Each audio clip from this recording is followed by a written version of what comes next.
From Medford, Massachusetts, we welcome you to Friday Night Frisbee, presented by Pabst Light. This is the Pabst Light pregame show as we launch Week 4 in the Ultimate Frisbee Association. It is breezy, but DC is not here. It's Boston and New York, a familiar East Division rivalry over the course of the past half-decade, and the Empire are here, but some familiar faces have been inactivated due to injury. We will not see Jack Williams tonight. We will not see Antoine Davis tonight. So the shorthanded Empire getting ready to battle the Boston Glory, who are 2-0.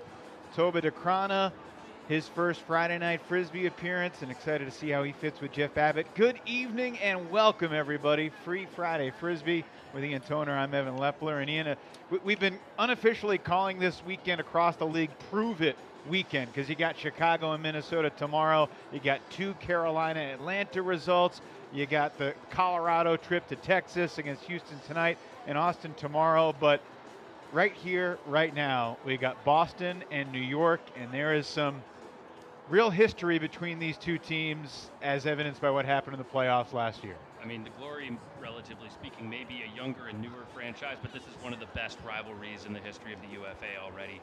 There's so much interpollination between Jeff Babbitt having his history with the Empire, coming over to the Glory and changing the trajectory of that franchise. And there's so many players who have history competing with and against each other at the college level, at the club level.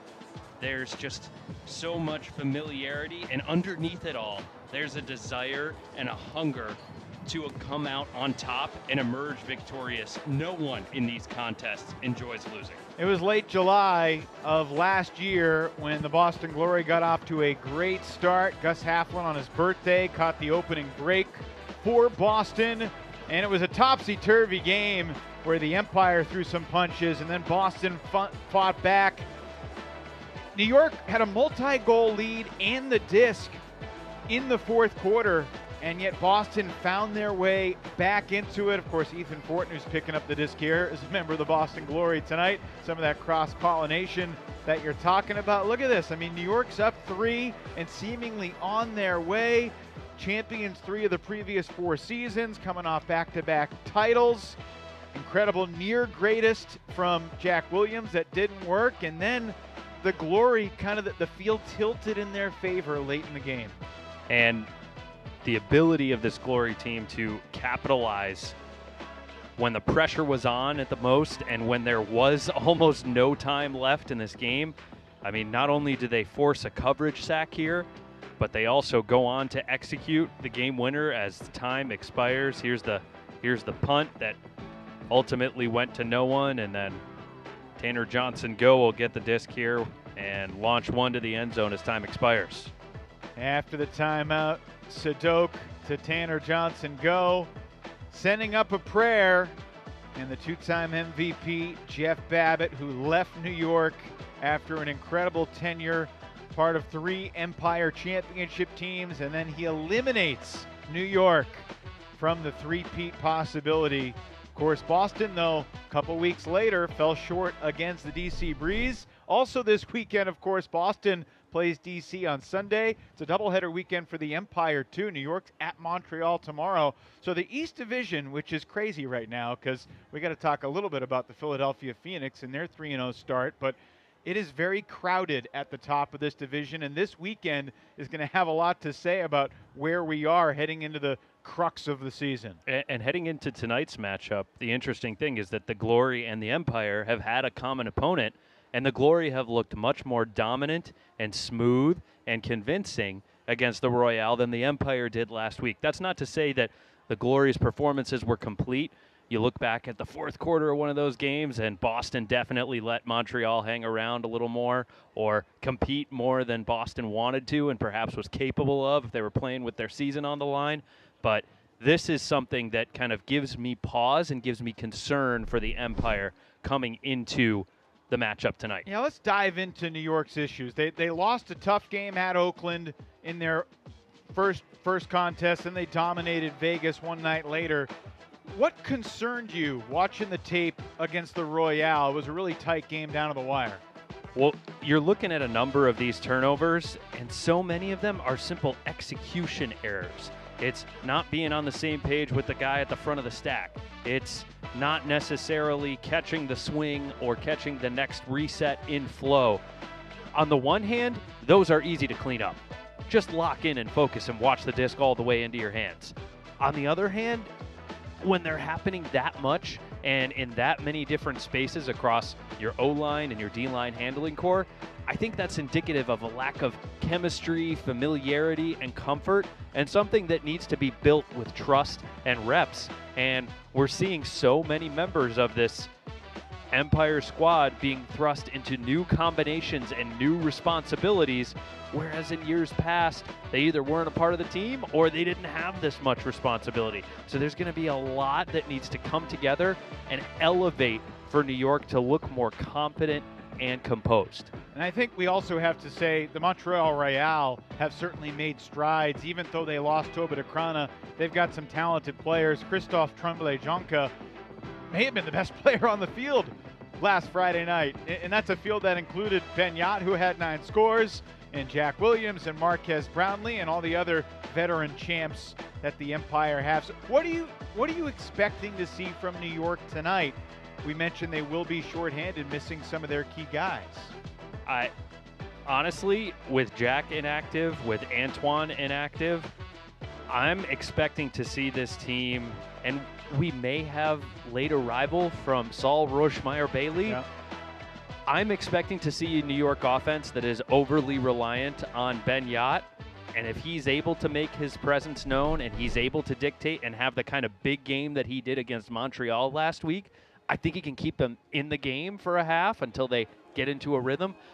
I don't know, and this is not a slight at Yacht, I just don't know that formula, even with the help of a Max Shepard or a Calvin Brown, I just don't know that can be a 4-quarter offensive recipe. See Jack in the flats, in the pants. He is not playing tonight. He tweaked his hamstring in practice on Wednesday night in New Rochelle. I asked him if this were a championship game, would you be out there? He said probably, but hamstrings are tricky.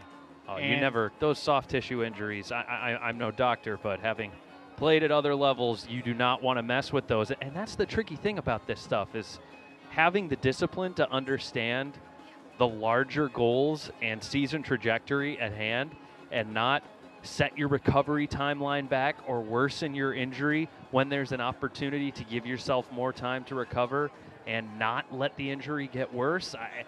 That is so valuable, and it's so tough to have that discipline. So I want to see Jack playing. I want to see a great game, but I also applaud him for making this decision. And here I was about to start calling you Dr. Toner. I'll refrain from that. That's a mistake. The Boston Glory are 2-0. They've beaten Montreal twice at home. Their schedule gets much tougher after tonight with DC beckoning on Sunday. Yep. What has impressed you about this Boston team? What questions do you still have about the Glory with Jeff Babbitt and Orion Cable and Toba Deana and Ben Sadok leading the way? I think it's no surprise that their offense is just scary powerful and scary explosive. Of course, tonight they're not going to have Calvin Stoughton and Ryan Dinger, 2 guys who have been major parts of that offensive attack. Dinger, of course, someone who wasn't nearly as heralded as the other additions to the Glory coming into this season, but I think that group has been extremely potent. I think they're going to get a new level of test tonight. I think I'm expecting them to still perform well, but it'll be interesting to see how they operate without Stoughton and Dinger, and I don't think that's going to stop Deana from having great influence or Babbitt from picking his spots and attacking deep or burning people to the cone. But that's my initial thought. Yeah, he talked to Glory coach Sam Rosenthal, and he has just raved about the impact Toba Deana, the young Belgian, has made on this team, talking about how phenomenal of a player he is and how committed and bought in and focused he is on trying to be great. He has a lot more talent around him now, and Toba just looks like a happy guy getting loose for a game like this because, this is a real opportunity. Boston, they had never made the playoffs, and then they finally made the playoffs and lost. And then they made the playoffs last year and won a game, but still lost shy of championship weekend. this is the year, if the trajectory holds, for Boston to take the next step. Well, it's funny hearing you and Adam Ruffner talk on the Swing Pass pod about this week being Prove It week around the league. This is Prove It year for the Boston Glory. The stars are aligning. There's so much talent from the international stage, from the local collegiate scene. According to Sam Rosenthal and other Glory leadership, there's more buy-in and commitment to the pro program than ever before. This is where you've got your optimal alignment of talent. You've got the right strategic minds leading the program.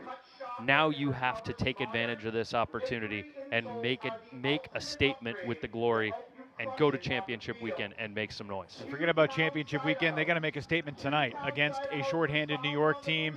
See what Toba Deana can do in his first ever appearance on Friday Night Frisbee. This has been the Pabst Light pregame show. Yesterday, our Grace Buelow had a chance to talk to the 21-year-old Belgian, and we want to give you the chance to hear directly from the phenomenal young Toba Deana. Toba Deana, Boston Glory. For Boston Glory, this is my first season that I've been playing. Before that I played in Montreal. How the team looks this year, I think chemistry-wise, it's a bunch of dudes together who are like best friends, so it's really nice. The O-line is looking really sharp. We went to Colombia before the season started. It was a nice season opener and got our O-line going, and then D-line is looking really fancy as well. They're doing a really good job, so I'm excited to see what we can do. How New York looks this season, I think, is always a bit deceiving because in the big matchups they always come out strong. So I don't think we should look at previous matchups. They will be strong on Friday. We know that. So I think the game style tomorrow will be quite physical. I think we have a similar style of play. Can do some small ball, but also some big hooks. So we'll see. I think it will be physical, but I hope we come out on top. I think the major differences between Belgium and the US is the physicality. In the US, people tend to grab a little more, tend to push a little more, which I don't mind. But I just have to shift my mindset a little bit before the game to know which continent I'm playing on. So I think that's the biggest difference. Been playing for Boston this year. It's been super fun, and I think we have a lot to learn, me specifically, because it's a new system, it's a new team, it's a new environment. But I think this season, we have the talent and we have the team to go all the way. So now it's just, can we fit the pieces together to make sure we go all the way, and I think we will.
For basically half a decade, the Ultimate Frisbee Association was dominated by the New York Empire.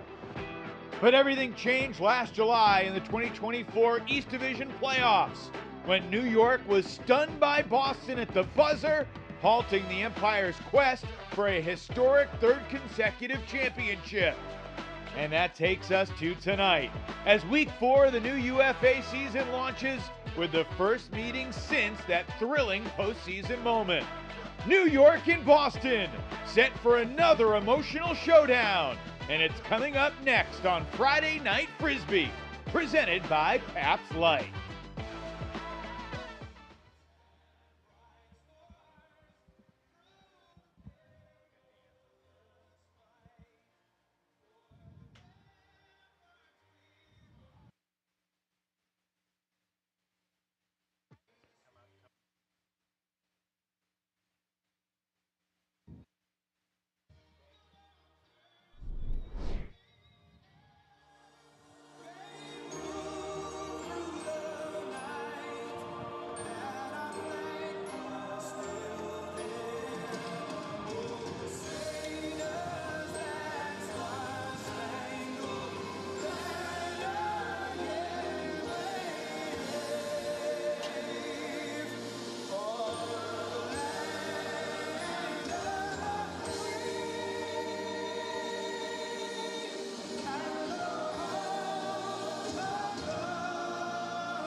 It is a beautiful night here just outside of Boston. A slight breeze, but the New York Empire in town to battle the Boston Glory to start Week 4 in the Ultimate Frisbee Association here on Friday Night Frisbee. Through 3 weeks in the East Division, Philly and Boston remain undefeated. The New York Empire and the Boston Glory both have 2 games this weekend. And with that, we say welcome to Free Friday Frisbee with Ian Toner. I am Evan Lepler, and Ian, the New York Empire feel like they're at a crossroads just a little bit. They're missing a couple top players tonight. They have lost 1 of their first 3 games. They haven't lost 2 of their first 4 in 8 years. And back in 2017 was the only time they didn't make the playoffs.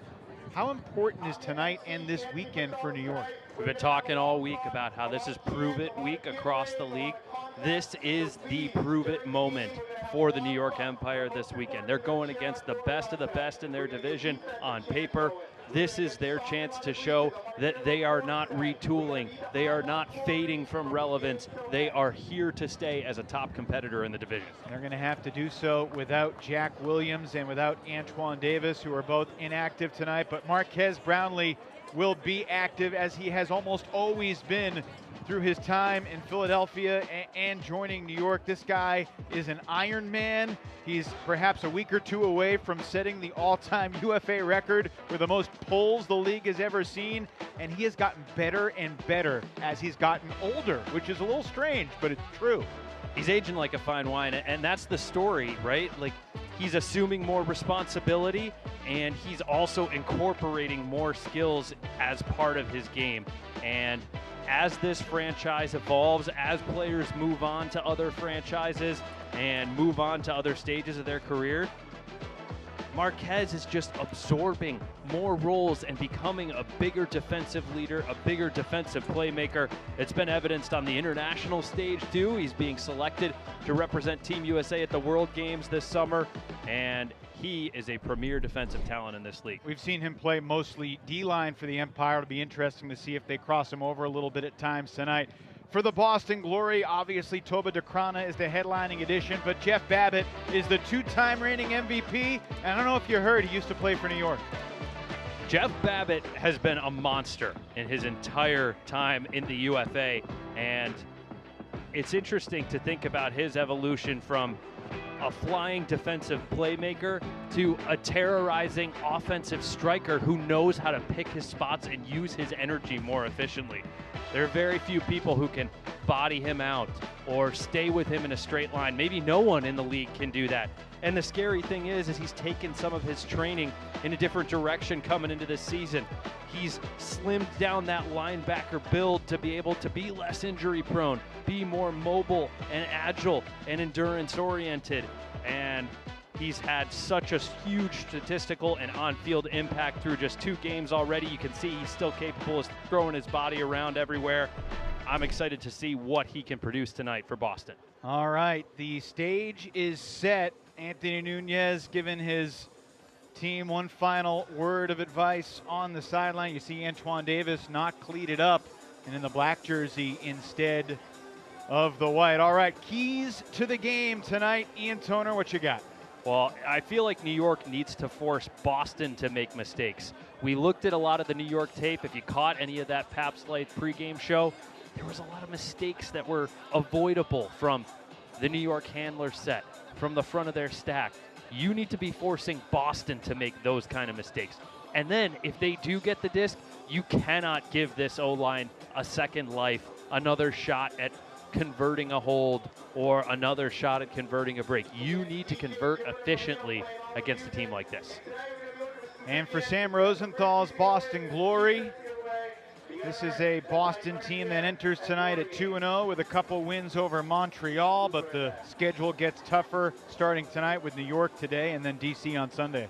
Yeah, I think we're really nerding out on some of the Frisbee strategy here, but when we talk about shutting down New York's flat side attack, if you're trying to trap a thrower on a trap sideline, say they're a right-handed thrower, they've got their flick over on the flick sideline, if the disc is all the way over on the right-handed backhand sideline, that's the flat side, and there's a lot of narrow windows looking up the inside of the field. That's a place where New York has punished people. Jack Williams has highlight after highlight of throwing inside breaks down those lanes, and that group, the Boston defensive group, needs to minimize New York's ability to attack those lanes. Well, we're just about set for the opening pull, and it is brought to you by Pabst Light, America's quality light beer. New York will start this game on offense, and it'll be a different looking unit than even the Empire expected it to be at the start of the week. They do have Ben Yott, who's coming off a 9-score game. They do have Calvin Brown and Max Shepard, Everest Shapiro, Matt Labarra on the line. They don't have Jack Williams, nor do they have Solomon Rushmeyer-Bailey, who's had an interesting day. He was basically consigned to jury duty, and he was flying in, and should get here right around now. His flight was landing in Boston about 40 minutes ago. They're hopeful he'll get here and get warmed up, but it's not an easy thing for anybody, and for the Empire, they're short Jack Williams. They're also short Rushmeyer-Bailey at the start, and it's Calvin Brown centering to Sam Jonas at the outset tonight as we are underway. Friday Night Frisbee, New York and Boston. I mean, just imagine thinking that sequence was going to come out of your mouth before last season ended for the New York Empire. Calvin Brown to Sam Jonas to get things started. Here's Brown looking crossfield for his former LA teammate, and Shapiro cannot come up with it. Shapiro pleading for the foul call, but no call coming. He clearly felt some contact on his back, even pointed to his arm, but no call on the defensive effort there. Tanner Johnson-Go was stride for stride. Nice vision from Brown, but Shapiro can't run it down, and now an opening break chance for Boston. A floater into the wind, and Max Shepard gets a piece of it. It's almost kept alive by Boston's Turner Allen. But it'll be New York's possession once again, and Brown will trot over to pick it up.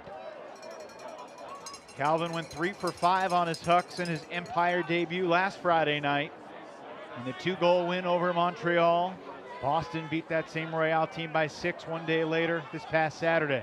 This is that flat side area of the field that New York has carved up so well in the past. And Shapiro going up that line in a 4-person pileup, with Turner Allen meeting it at the summit. And a couple players shaken up in the aftermath. Tyler Chan slow to get up for Boston. The Vermont product injuring his own teammate in the effort to swat that disc away. So yeah, not totally shocking to see the Empire offense have a bit of a quirky start. Nope.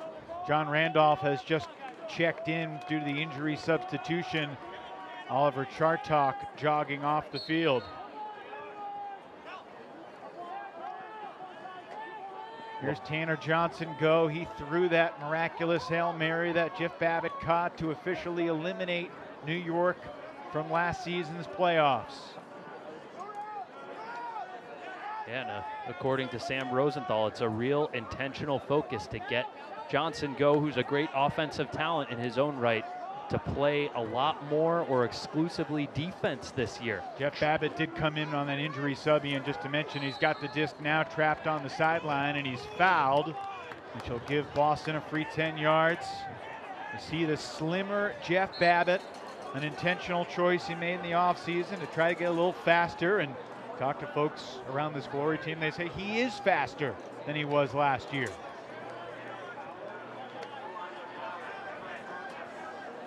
Former teammate Ben Yap picks him up.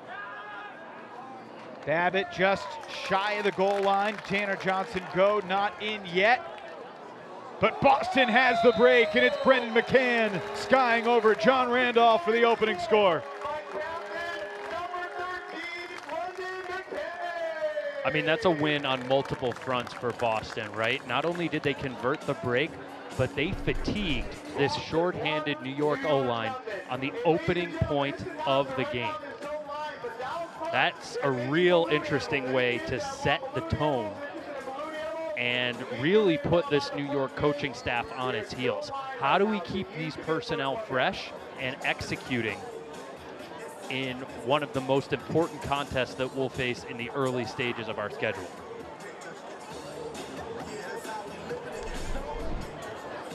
And I mean, look at that. We're seeing basically a fresh 7 that doesn't typically play offense, now having to hold on the second point of a pressure-packed game. And Marquez Brownlee has played only sparingly on offense. This is just his 4th O point of the season compared to 50 D points. Working with John Randolph in the backfield, Oliver Fay, former member of the Austin Soul.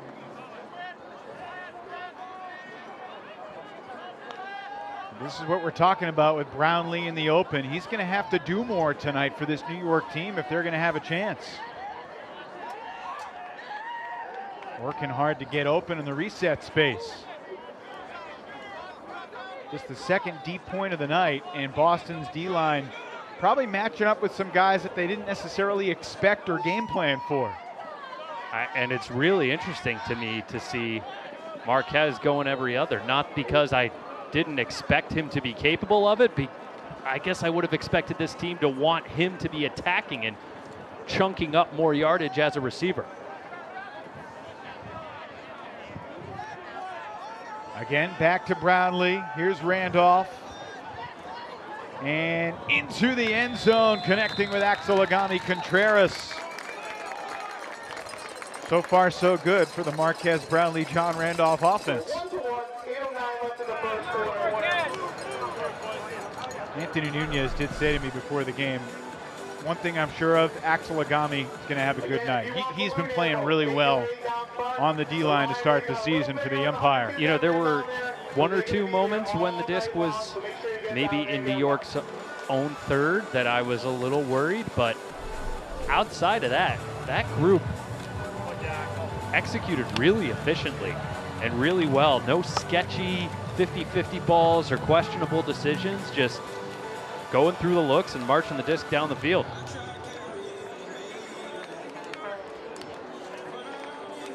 We've got 8 minutes and 9 seconds to play in the first quarter. And it's time for the first Boston O point of the night. And the Glory are without Calvin Stoughton and Ryan Dinger, who have been 2 really solid O-liners. So they move Topher Davis over. They get Ben Sadok back after he missed the last game. But it's the cutting core of this team, even without Stoughton. That's pretty fear-inducing with Babbitt, DeCrana, Cable, Carapella, and Davis is downfield as well right now with Sadok and Ned Dick in the backfield. Just some monsters and speedsters that can beat you with size and quickness and body positioning all over the place. First touch for the Belgian, 21-year-old Toba Deana Rookie of the Year a season ago in the UFA, playing for the Montreal Royale.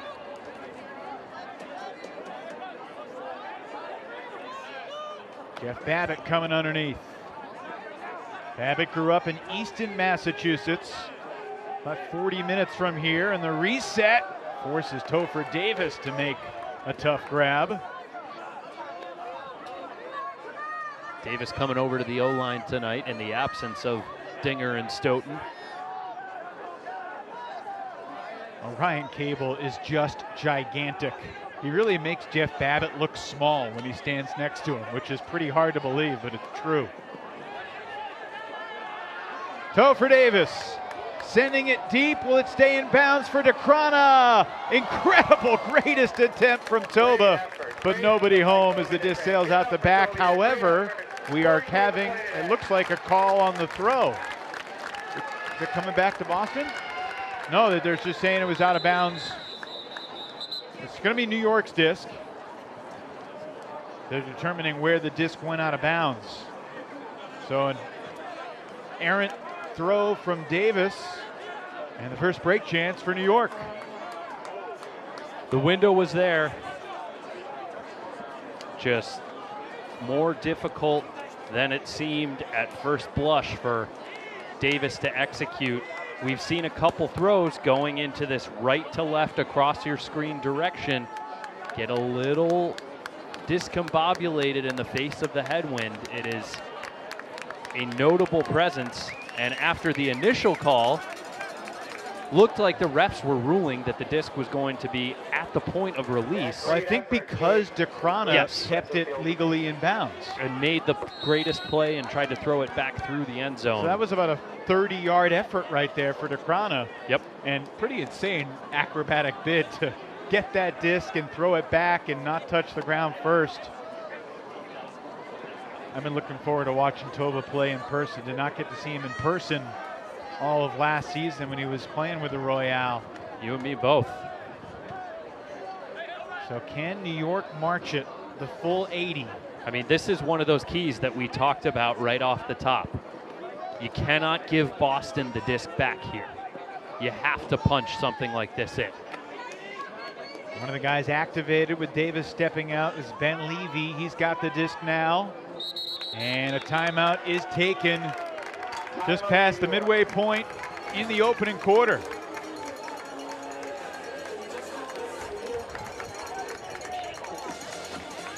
Low scoring start as we want to share the can't miss games coming up in the UFA in week 4. Tomorrow, the game of the week in St. Paul, Minnesota. The champs back home at Seafoam Stadium to take on the Chicago Union. That's a 7 o'clock Eastern time opening pull.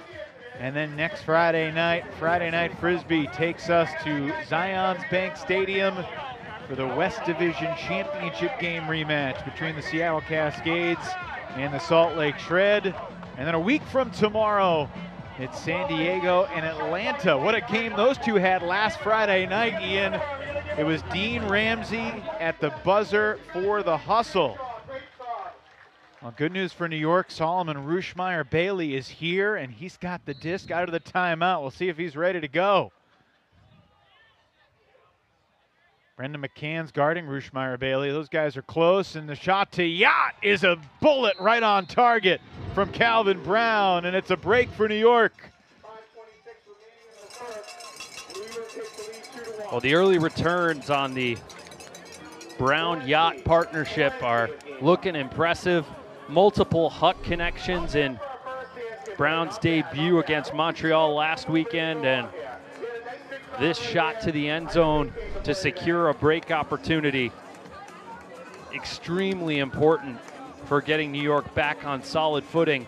High degree of difficulty throw right there too. No question, but that's what Calvin Brown does, right? He opens spaces on the field. That's interesting, watching Yacht on the table there. Yeah. Not great news for New York. I'm with you. That's what Calvin Brown does. He brings spaces on the field that other throwers might not be able to access into play for your offense. And of course, there's two sides to that coin, right? Because he's going to take some shots that may end up in turnovers, but he's also going to keep the defense more honest and expand the capabilities of your offense. Orion Cable ripping it deep. DeCrona versus Fay in the end zone. Intercepted. Oliver Fay wins the one-on-one and gives New York another break chance. Empire are off. Disc in the hands of Jacob Cowan. And a John Randolph cut gets John Randolph the disc. Up the line for Ben Simmons. Floating reset. Randolph rips it down. DeCrona avoids the contact. Tristan Yarder back with the Empire tonight, gets a touch, and what a turnaround we've got here. Have you ever seen a team feel like they were on the brink after 1 point and then rally like we've seen New York tonight? 3 straight for the Empire. This is something else. Let's go! Let's go! Come on! The dynasty's not going away. They got some pushback immediately in the face of adversity.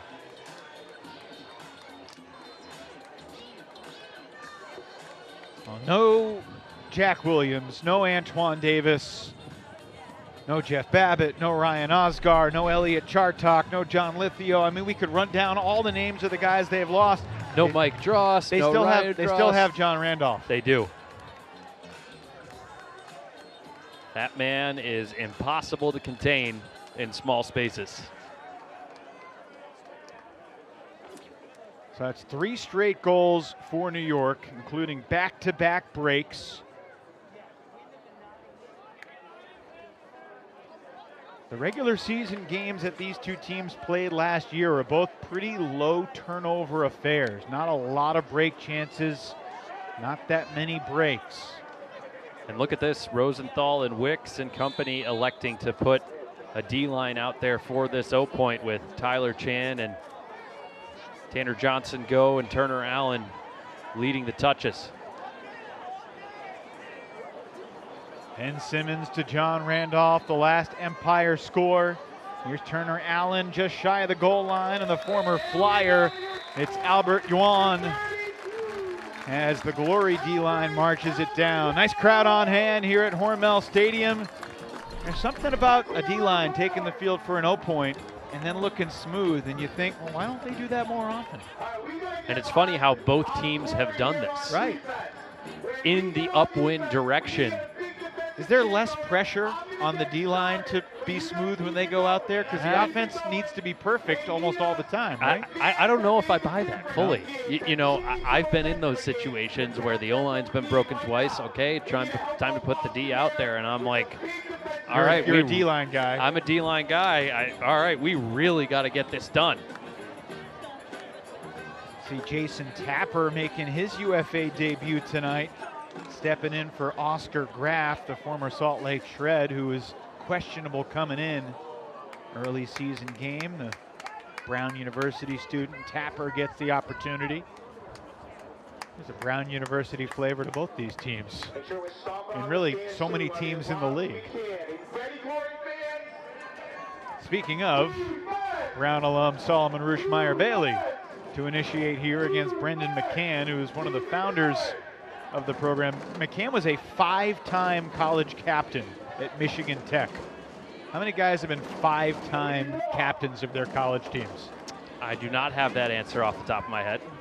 Not many. Yeah. Rushmeyer Bailey finds Brown on the under. Tapper was hunting. This is LeBar. And a great poach block deflected by Ivan Tran and then intercepted by McCann. Boston looking for the equalizer. Linehan to Tran to McCann. 2.5 minutes to play in this opening quarter, and a long-range scoober was overly ambitious from the Glory captain and the former 5-time Michigan Tech captain, Brendan McCann. Gotta wonder how much the downwind wind at the back influenced that scoober going just a bit too far. Peniot cleans up the trash there. Shepard into the wind. Matt Labar has steps on Linehan, and he's a couple steps shy of the goal line. Everest Shapiro puts the Empire back up by 2.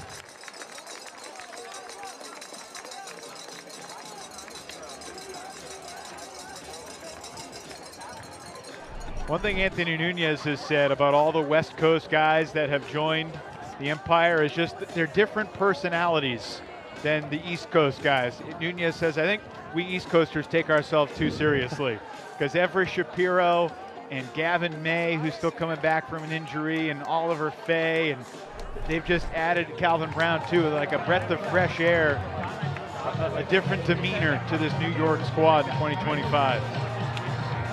Yeah, great encapsulation of that with the Shapiro celebration. And I also think this offense could stand to use more from a little isolation and let Max Shepard pull the trigger magic. Ben Sadok picked up by Marquez Brownlee. Been a familiar matchup in this rivalry through the years. What does Brownlee do when he's marking you as a handler that frustrates you? He's gigantic. He doesn't take a rest on the mark like some players do. He's very active, and he uses his size to his advantage. Babbitt coming across, picked up.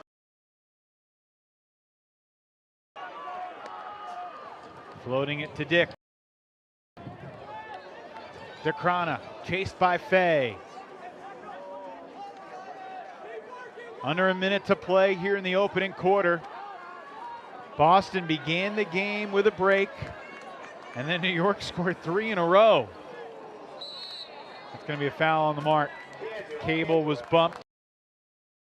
Goes back to the 6'5" Orion Cable. About 5 yards from the end zone. 33 seconds currently on the stadium clock. And that may not be exactly what the referees would like. Jason Dumont leads the crew with Noah Polsky, Dave Jewett, and Matt Lemieux tonight for the UFA. Now 40 seconds left. Ned Dick to a wide open Toba Deana. First of the night for Toba, excuse me, Ian. Yeah, it's a great find from Dick. Often those red zone situations, you can see mirages, think something's open, but it might not be. But he worked that throw through a couple layers of the defense and found Deana near the back line. And now we got a ever important end of quarter situation. How many 1-goal, 2-goal games have we seen already this season that have just come down to, hey, when you look back on it, there were end of quarters that were so critical in the final score? Well, to answer your question, the first question, there have been 4 1-goal games and 4 2-goal games through the first 3 weeks of the season. And all of them have been impacted by these special team situations, just like San Diego, Atlanta last Friday night out west. Jeff Babbitt is on the field nearby Everest Shapiro right now. Chartok collects the under as former teammate Ethan Fortin was there defensively. Shapiro took a look back at the clock. Under 10 seconds now, and Shepard with a pivot shy of the end zone to Yacht with 3. Yacht still shy of the goal line, and then Calvin Brown turfed it. Calvin Brown on the doorstep. Misfires at the horn, and the Empire will take just a 1-goal lead into the second. That was brilliant execution until the very last throw. 12 minutes in the books here on Friday Night Frisbee in Boston. Empire have the surprising, perhaps, 4-3 lead.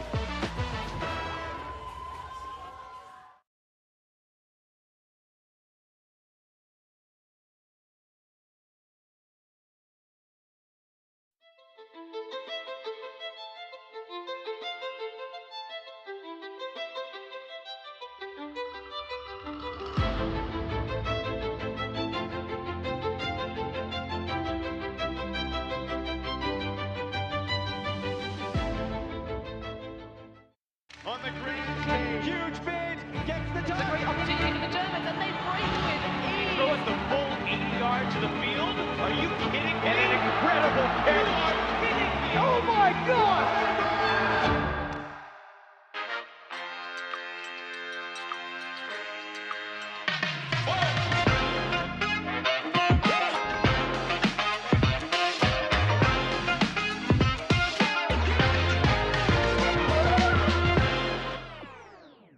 Throw like a pro with the new Pro Ultimate Frisbee. Created with input from the sport's premier passers, the Pro Frisbee is specially designed to fly through the wind and maintain its edge.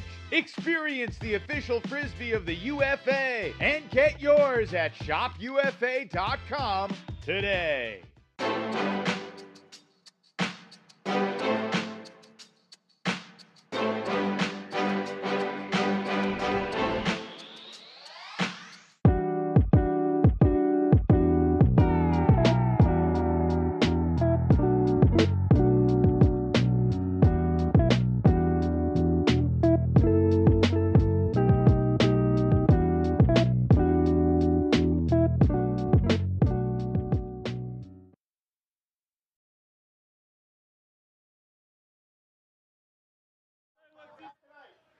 The Ultimate Frisbee Association is presented by Pabst Light, America's quality light beer.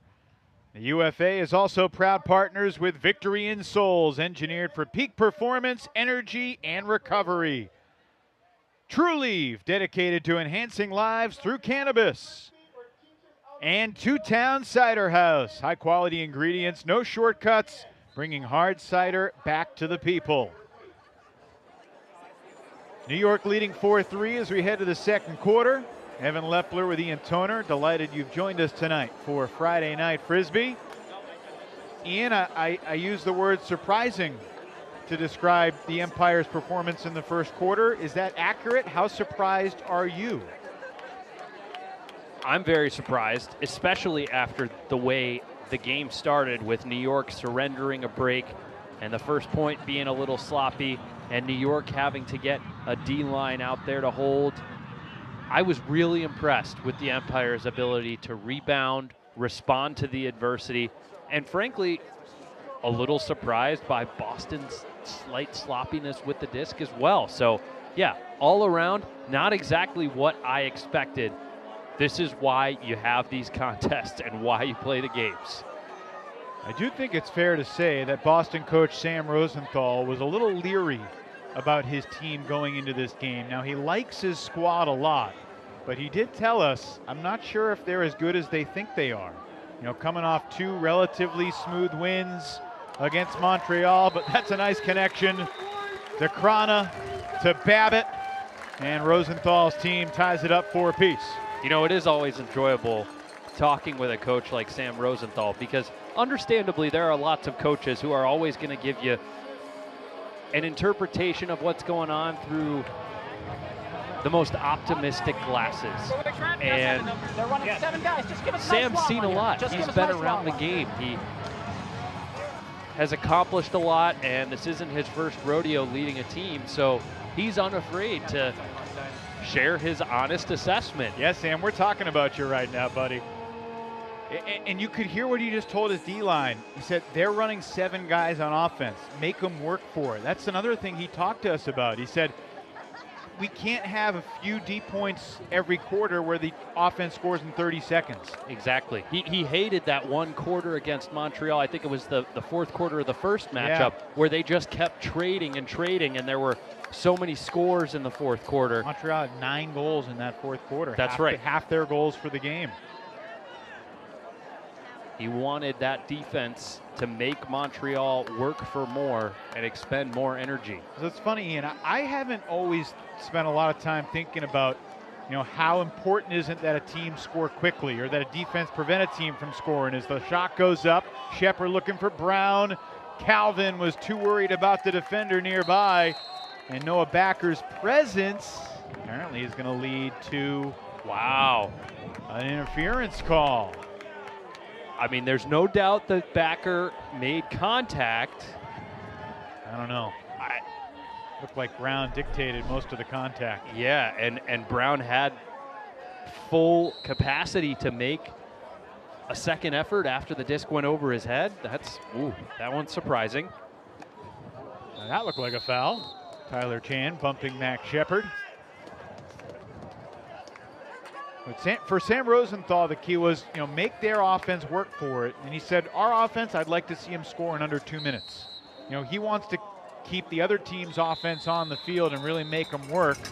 This is going to end up being 1 minute and 26 seconds off the clock as Solomon Rushmeyer-Bailey catches the short throw after the interference call. Well, I know you're desperate to work in a Celtics, Red Sox, Patriots parallel. I was refraining, but I'm desperate to work in a hockey parallel.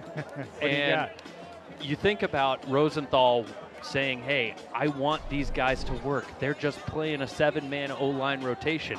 That makes me think of Stanley Cup champion winning head coach Paul Maurice talking to his Florida Panthers squad and saying, you effers, stop trying to make the cute play. Dump the puck in, get the puck deep, and tire them out so that in Game 7, they've got nothing left. It's the same concept of wanting to play a workman-like game that tires out your opponent such that in the fourth quarter, all of that effort, all of that energy leaves your opponent a lot more fatigued and unable to execute at peak performance. I did not have Paul Maurice of the Florida Panthers being referenced on the broadcast tonight on my bingo card, but I salute the analogy because it's spot on. The former Boston Bruin Brad Marchand is on the march again with the Panthers, right? He certainly is, the rat himself. And there is another big Boston-New York game going on in a different sport tonight. I did have the thought of, could the Empire ride Jack Williams' injury and him being sidelined the same way the Celtics rode, Jason Tatum's absence, and it kind of energized them in a different way to lose a top player that you rely so much on. It changes the geometry as the deep shot goes to Babbitt, and Jeff Babbitt skies a two-pair of New York defenders. Simmons and Yarder are no match for the two-time MVP. Wow. This is Jeff's turf. This is his field. And look at Yarder, peeling off, help defender, trying to get the body on him right away, doing everything that a defensive coordinator would instruct you to do, and it doesn't matter. And the foul. Oh my goodness. What a cheat code. We are witnessing greatness, and we just have to be grateful that we get more games and more seasons of Jeff Babbitt. Anthony Nunez was talking to us about how strong Tristan Yarder is, and he wasn't wrong. Oh, but no there's doubt. Strong, and then there's whatever adjective you would use to describe Jeff Babbitt. 5-all, under 9 to play in the half. Herculean? Can we use that one? That works. Shepard was dialing up the hammer for a while, and then he underthrew it, looking for Yacht. You could just see him wanting the hammer. Yeah, I'm going to give Calvin Brown a tiny bit of a pass on that turnover at the end of quarter situation at the end of the first quarter. He had no time to get that throw off. There was a defender in the area. I'm going to give him a little bit of a pass there.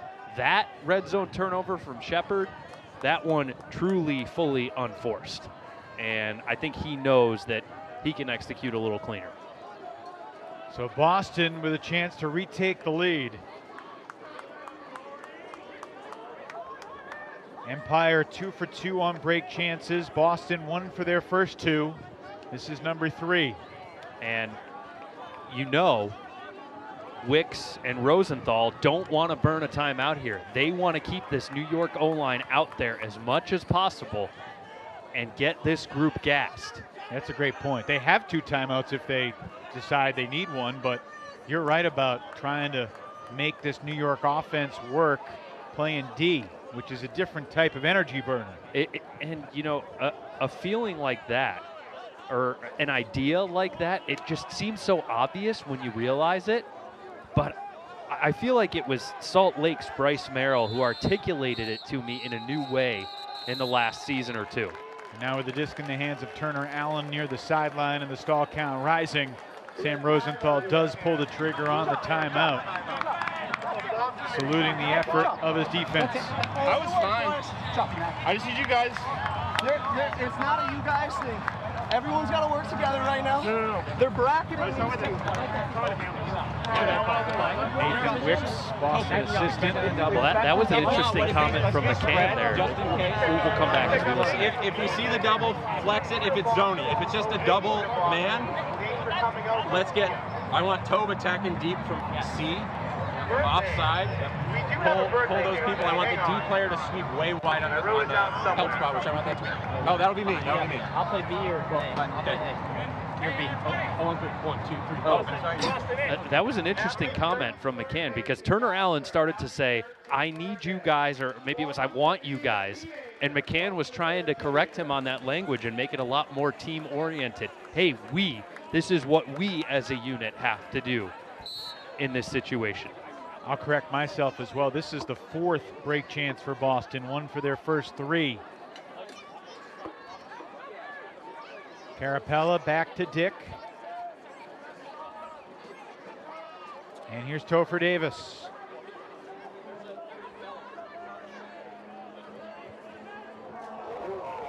Near the sideline for DeCrana. Lights on here in Boston. The sun just moments away from dipping below the horizon, straight across from our vantage point. Behind the Glory sideline. Good roll there and transition of the assignment between Agami Contreras and Fay. Interesting to you that Sadok has been downfield this whole possession instead of behind the disc? Definitely interesting. New York's making it hard for these Boston resets, and Oliver Fay rips it away, and he thought it was clean, but the official says otherwise. And Wicks is letting him hear it.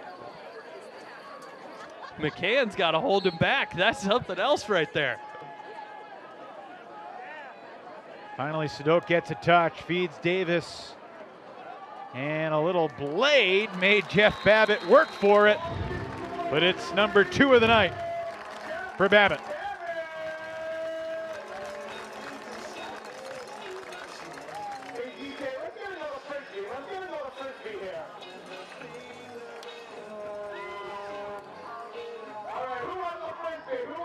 I mean, Fay was inches away from 2 blocks on this point, and one of them was even challenging DeCrana in a break side situation as you get one more look at the blade that Babbitt slid to grab.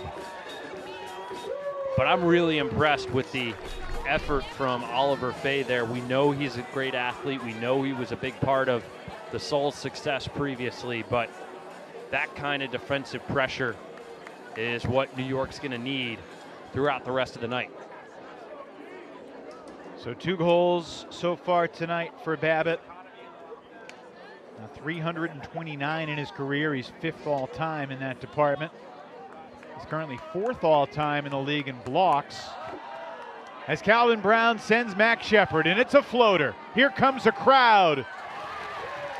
And it's knocked down by Ivan Tran for Boston. Another break chance for the Glory. Can they seize control here?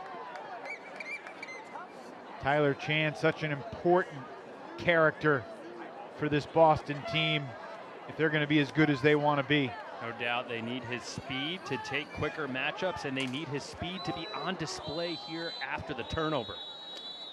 And we get another Boston timeout with Henry Babcock catching the short pass near the sideline. So Boston will have it just shy of midfield. Just under 5 minutes to play in the second quarter. Hey, fellas, we have a timeout. Let's talk. Matt, we can talk. We have a out of timeout. That was our Yep. Out of timeout. Take Saints name. Where? Can we get let's get Buddy here? He's his lefty back. Yeah. I'm feeling great.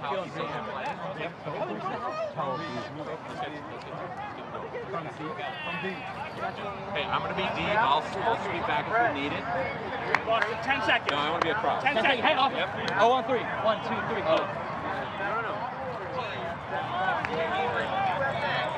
Well, for years, Jeff Babbitt was a very important voice in New York Empire huddles and in pregame strategy meetings. And now he is bringing that ultimate IQ to Boston. And I like what he said. Let's get Toby going. Well, I also heard lefty backhand. And here it is. DeCrana versus Fay again. This time, Toba rises up and throws the score. DeCrana to Babbitt. Electric.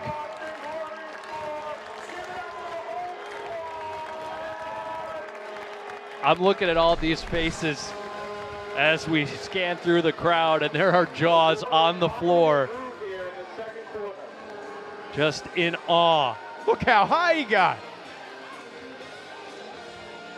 He went up early, and it didn't matter. He hung up there. Woo! I like this play, the throw it deep to Toby play. Wow.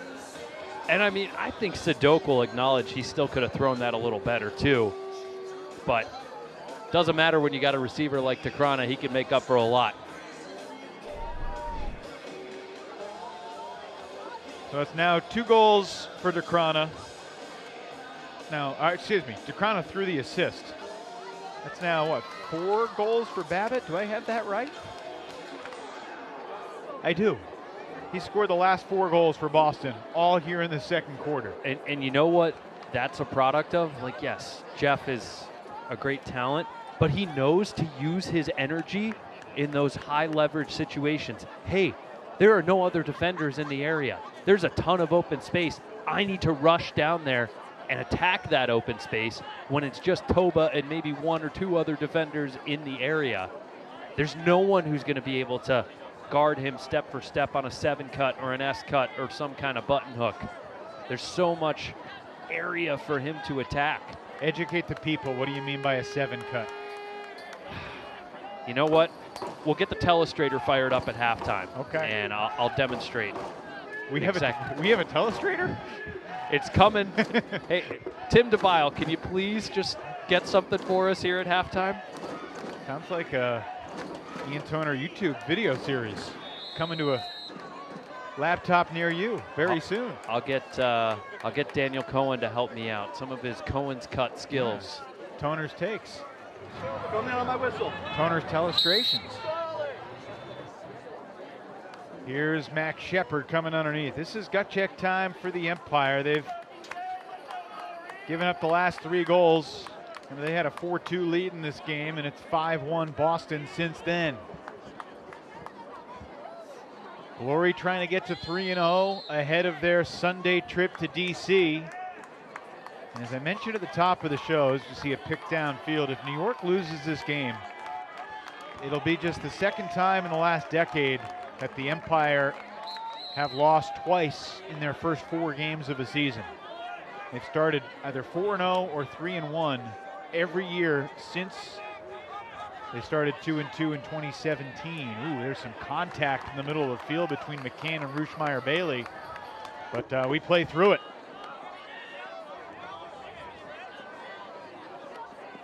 Just doesn't feel like it's coming easy right now for New York. And that's often what we talked about in that opener against Oakland, as you saw the bump McCann on Yacht. Yacht's asking for an advantage, and we had the continuation throw.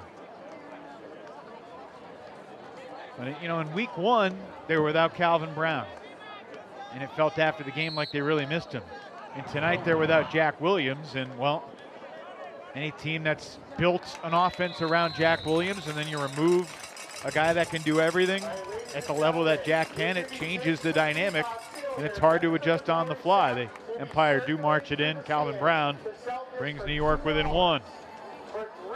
So there's the contact. Wow, McCann really stepped into that with a forearm. I could understand why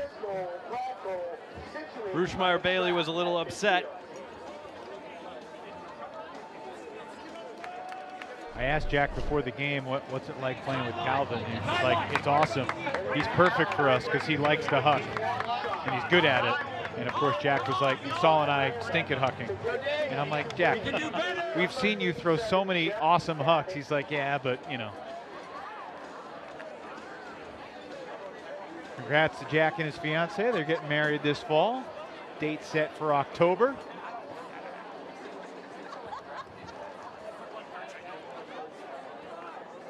We'll see whether Jack can retake the field tomorrow against Montreal. If not tomorrow, the Empire have another big one coming up next Friday night against Philadelphia.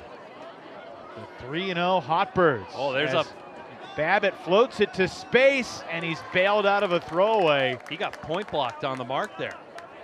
Carapella keeps it alive. Jeff has had one of the best throwing percentages in the league, only has made very conservative choices, but then twice on this possession, he thrown what should have been turnovers, and this last one intercepted by Vedant Sakdeva. And New York takes a quick timeout with 1:16 to go in the half. They've got a chance to tie it up again. You know, it's funny. Yes, Blue. Yes, Vedant. Yes, 7, you gotta get on defense. If you got a horn, you gotta hear it. Again. It's funny, you made the point that earlier in the quarter, Boston had gone on a 4-1 run, and there was a moment there where I wanted to say, you know what, this is kind of what I expected from the outset. And since then, New York has just scored, gotten a turnover, and seemed to kind of shift the tide and energy slightly in their favor.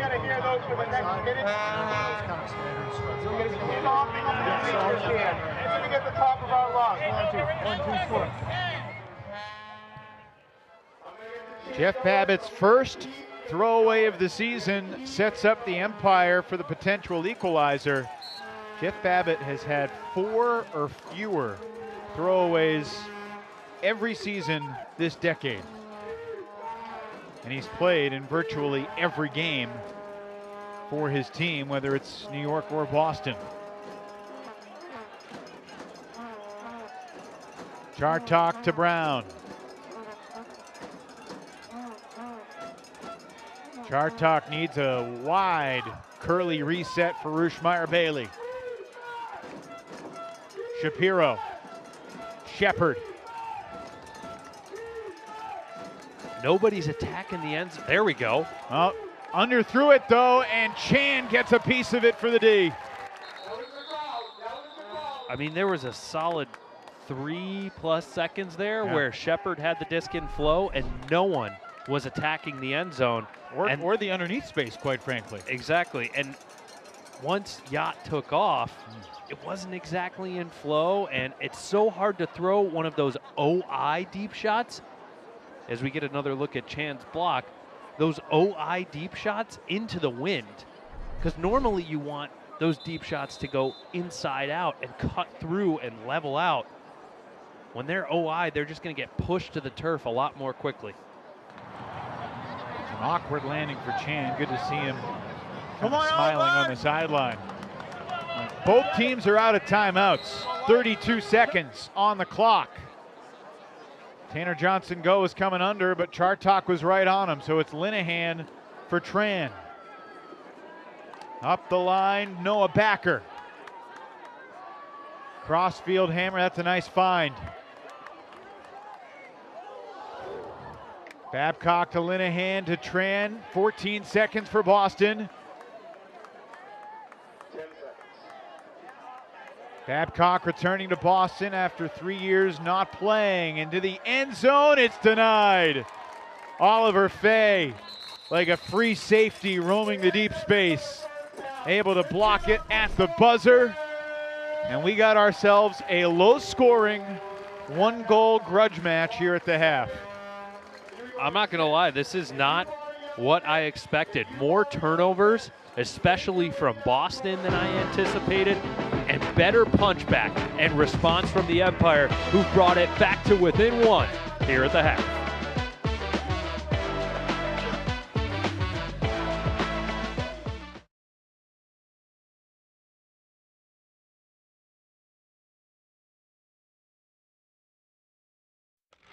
Are you kidding me? Goes up above everyone! Do it like that. Do it like, do it like that. Do it like that.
Halftime here at Hormel. Boston leads New York 7-6. Another tight game between the rivals. Let's get some on-field perspective. Boston coach Sam Rosenthal standing by with our Grace Buelow.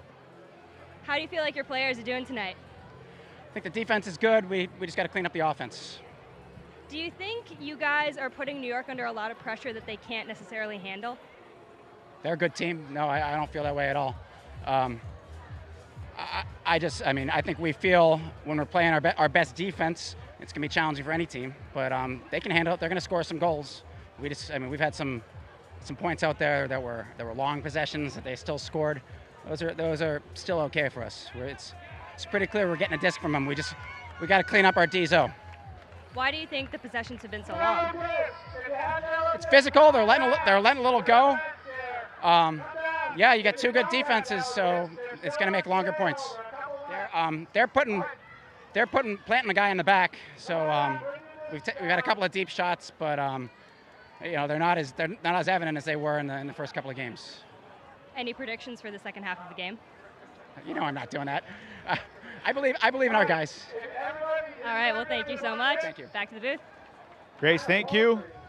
Entertaining first half. Boston had 3 breaks. New York had 2. Empire had a 2-goal lead. And Boston had a 2-goal lead before New York scored the final goal of the half. In a way, it's kind of the topsy-turvy way that the playoff game went last July. All right, we'll take a timeout, then open up a 6-pack here on Friday Night Frisbee, presented by Pabst Light.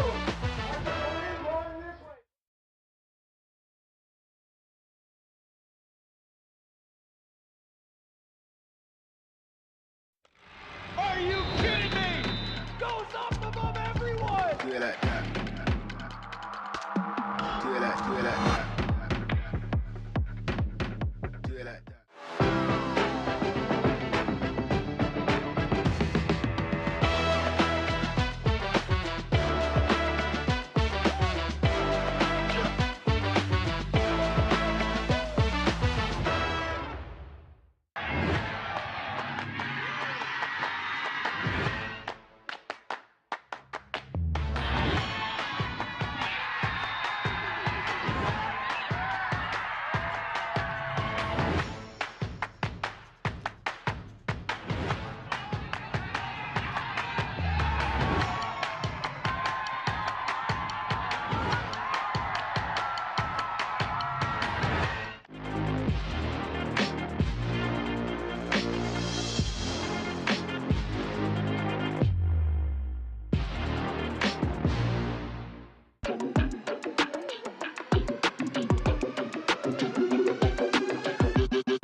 the hips on like that. I'm like, that's what we brought back, anything crack that.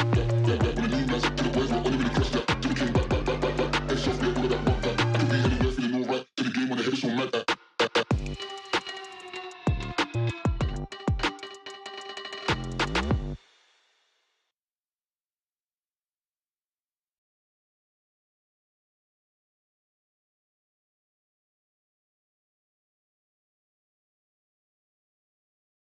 It's now time to crack open another Friday six-pack presented by Pabst Light, America's quality light beer, as we talk about 6 big storylines this weekend in the Ultimate Frisbee Association. Number 1, the game of the week, Saturday night in the Twin Cities. It's the Chicago Union and the reigning champion Minnesota Wind Chill. The home opener for the Chill. They're giving out 1,000 championship ring t-shirts. It should be an unreal atmosphere as the champs come back home. And it's not going to be easy because the Chicago Union have revamped their roster, and this is the season opener for Chicago. We'll finally find out what they're made of, what the Belgian sensation Don Desmarais looks like on the UFA field, obviously what role Pavel Giannis will have, the all-time leading assist thrower in UFA history, returning to Chicago after a stint in Los Angeles. So Chicago and Minnesota, it's the game of the week exclusively on WatchUFA.tv Saturday night. Number 2, the premier South Division rivalry times 2. That's right. The Flyers and the Hustle will have 2 results determined on Saturday. The first is the resumption of the game that was suspended a couple weeks ago. Atlanta leading Carolina 8-7 in the second quarter. They'll play that mid-afternoon, and then the regularly scheduled game in the evening. Can the Flyers get the split on the road? Can the Hustle stay undefeated and send Carolina spiraling to 0-3? It's going to be a really big afternoon and evening at Silverback Stadium in Atlanta. Number 3, the Colorado Summit heading to Texas, and specifically their game at Austin on Saturday night. The Austin Soul are currently unbeaten. Colorado enters the weekend at 1-0. They play Houston on Friday, of course, and the Soul on Saturday. Triple-digit temperatures are expected in the Texas capital this weekend. How will the Summit respond? The Austin Soul will be without Joey Wiley. He's one of their better players.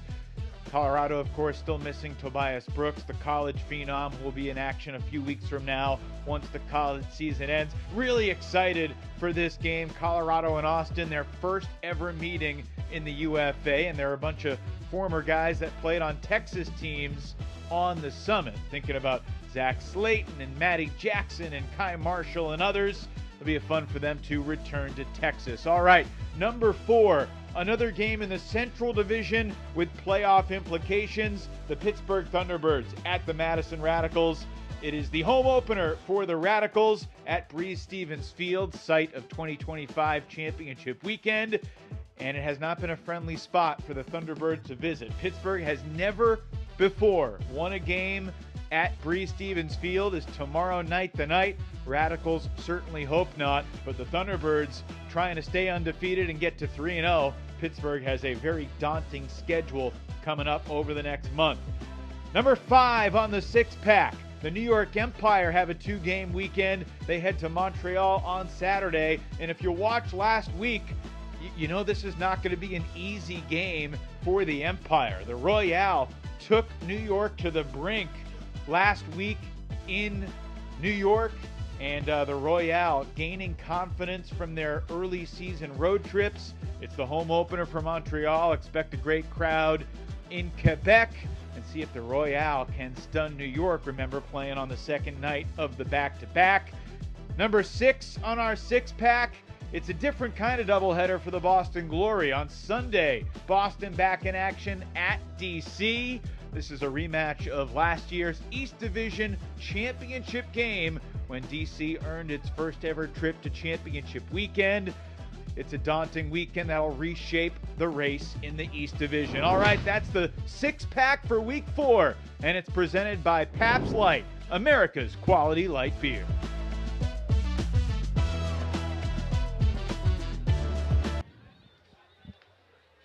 Halftime here in New York, or between New York and Boston. The Glory lead the Empire 7-6. Let's get the thoughts of Empire coach Anthony Nunez standing by with Grace.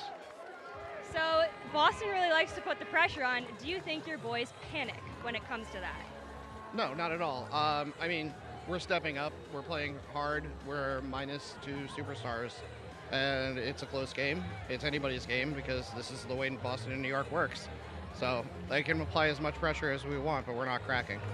Speaking of your 2 superstars who are on the sidelines tonight, do you think you've historically relied on your older core group of stars, the ones that took you to Champ Weekend, that took you to the 3-year dynasty? Do you think you relied on them too much? No, I mean, so like this is kind of the second year of us reloading, right? So I don't think we're relying on them too much. What we're looking to do is gain chemistry and have the other guys be able to step up because they're getting used to a new system and a new team and a new group of teammates. So no, I don't think we're putting too much pressure onto our championship guys. They're ready to go. It's more along the lines of putting the pressure and getting the other guys to step up as well. Do you think your new guys have proven themselves, or do you think that they have to continue to prove themselves to be reliable on the field? I mean, they've proven themselves. They're on the field. So it's along the lines of them just having that confidence and being able to execute. Perfect. Thank you so much. Good luck. Take care. Yeah. Well, they certainly have a bunch of new faces that they're mixing in, and they have some old mainstays that have been really, really solid. Let's take a look at the first half stats, Ian. Boston 3 breaks to 2, leading by 1 in a game that only has 12 turnovers, and yet it's so low scoring. It's got a strange vibe to this one. Some lengthy points. We haven't had a crazy marathon point. The first point of the game took nearly 3 minutes. Guess there are a couple multi-turnover points mixed in there, but I mean, when you look at the numbers, what jumps out to you? Both teams being pretty conservative, only 4 hucks apiece. Yeah, I'm just surprised to see 6 turnovers on a pretty nice night, 6 turnovers apiece. It feels like some of those were rushed elements that weren't forced by the conditions or by the intense defensive pressure. And, you know, maybe that's early season stuff, but those are not errors that are going to fly when these teams meet later in the season or if they go head-to-head in a playoff matchup. Nice crowd on hand here in Boston. Both these teams with some long stretches on the road. Today begins New York's 5-game road trip. At Boston tonight, at Montreal tomorrow, at Philly next Friday, and at Toronto and at DC the 2 weeks after that. That game at DC on Friday Night Frisbee on June 6th. Meanwhile, Boston opens the season with 3 straight games at home. They'll pay the tax for that late in the year as the Glory close the season at Philly, at DC, at New York. Through 9 games, Boston might be in good position. They probably need to be in good position because that's a tough 3-game gauntlet to close things out. Smooth sailing to start the second half for the Empire offense. Just over 30 seconds off the clock, and this game is tied.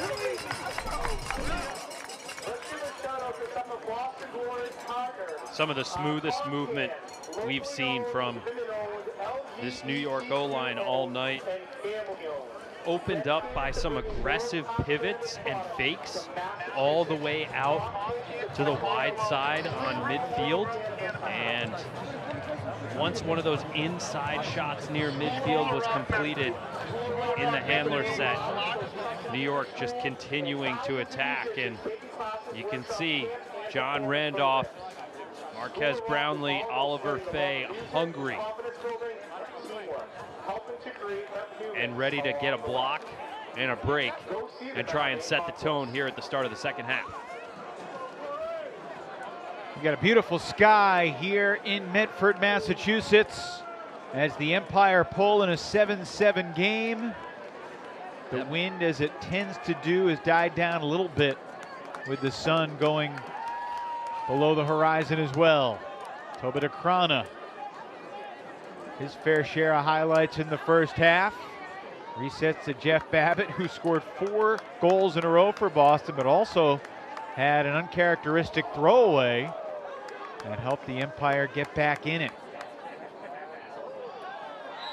And Brownlee called for the foul. The whistle will wave off this deep shot.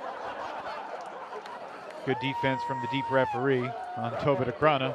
The only buddy that can stop Deana tonight, seemingly. Although Oliver Fay did get Deana early. Yeah, he had position and bodied him out. Funny, you look at the regular season last year, and Boston was one of the least hucking teams in the league. But then they came out in the playoffs, and they really aired it out against New York in that playoff game. They went 9 of 13 on their hucks on a day when New York went just 3 for 9. And in retrospect, that was a big difference in that 1-goal game. Especially early, Boston's D-line let it rip for a couple early breaks.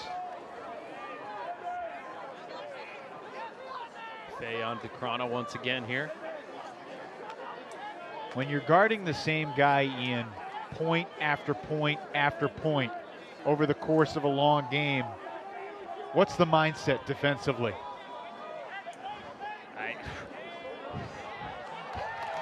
Carapella to Sadok.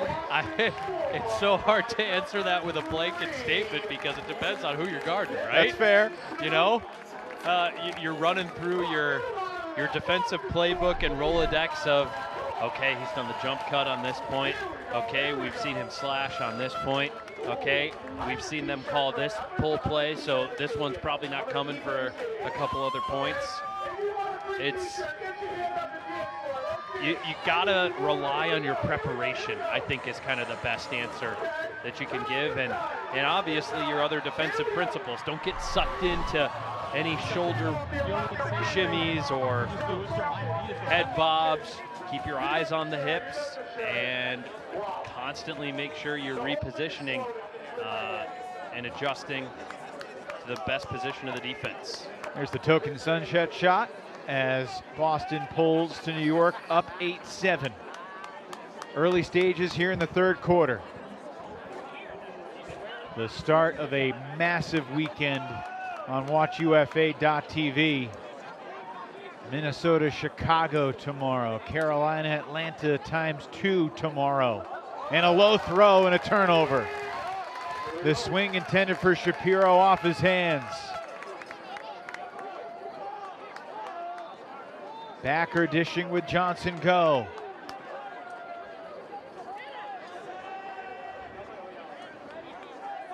Babcock going deep. He was wide open deep, but wasn't really cutting. Now this is Babcock coming back under. Babcock was a good player on the O-line for Boston in 2021. Did not play any of the last 3 seasons, but the main native returns this year. Ivan Tran just went down in the middle of the field. Clearly shaken up.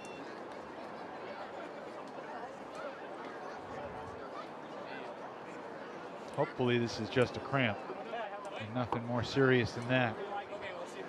But Tran, who has been on this Boston team from the beginning. Ivan Tran coming into tonight, Ian, was 98 for 99 passing in his UFA career. That's pretty good. You can trust a guy like that. No doubt. Now in his career coming into tonight, 28 games, he had played 343 D points and 0 O points. Back to action. Jack Carrero initiates off the stoppage. And Babbitt gets drilled from behind by Shapiro. And Babbitt, who has had a history of head injuries, is down on the field here in Medford. Now he's back up on his feet, which is fantastic news. Before the trainer or the coach or a teammate could even get there, Babbitt just popped up. And you could see Shapiro trying to avoid contact as much as possible. As soon as Babbitt went down, he straightened his legs trying to jump over him. Thankfully, I think, not that it's good to hit a guy anywhere, but he got him in the kind of the upper back and not the back of his head. And Jeff's staying out there. Yeah. I mean, he was grabbing the back of his head like something serious might be wrong, but then we went to the replay and he did pop right back up, which is just a huge relief for anybody that likes Frisbee.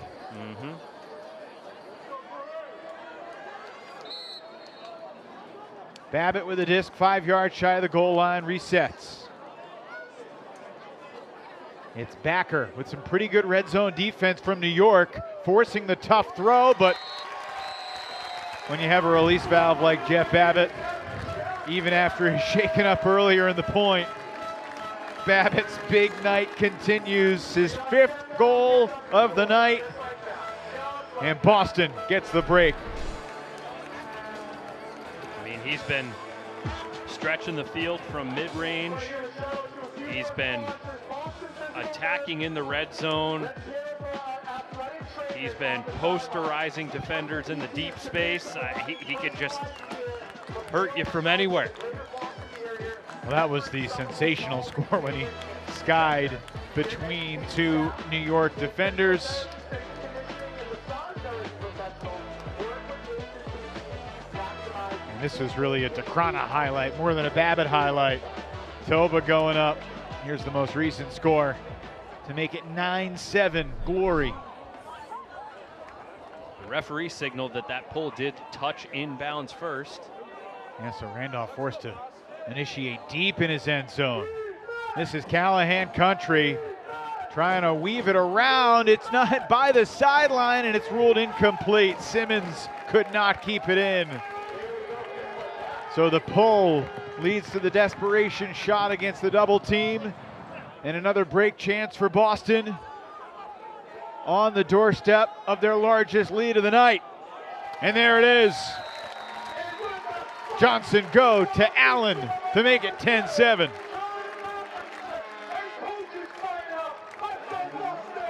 This is where it's getting dangerous for New York. Yes, they get to put their O-line starters back out there, but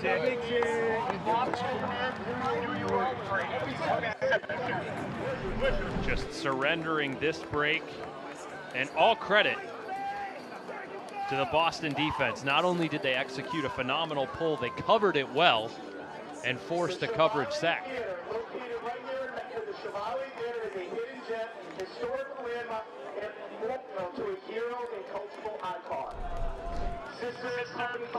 The value of perfect pulls in the modern UFA. We don't really have a way to articulate or quantify it necessarily. And it was certainly a big part of Minnesota's run to a championship last year. No doubt, Cam Lacey and company. What do you expect? Part of that strategy, sorry. Toner, what are you expecting from Chicago tomorrow? They don't have the benefit of having had a tune-up game. Yeah. And there's a lot of different pieces that are going to be there, and there's a lot of different pieces that aren't going to be there. I know I'm not giving you a clear answer. I'm saying I don't know what to expect from that group. I think there's entirely a world where they're perfectly competitive, and there's also a world where... Deep shot for Chartok, and he outraces Carrero to the end zone. It's a nice put and an important Empire hold. No doubt. To get back to that thought about Chicago and what to expect tomorrow, I mean, I was having some conversations with friends. I thought the line was maybe Chicago -1.5. Give me the points. I think Minnesota deserves to be a favorite at home in their first game since winning a championship. But reasonable minds could disagree, and that's what makes sports so much fun. Yeah, and I mean, Seafoam Stadium hasn't been unbeatable territory. It's true. They were 3-3 at home last year, 3-2 at Seafoam, 0-1 at TCO in the regular season. That loss of TCO, of course, came against Marquez Brownlee and the New York Empire. Yep.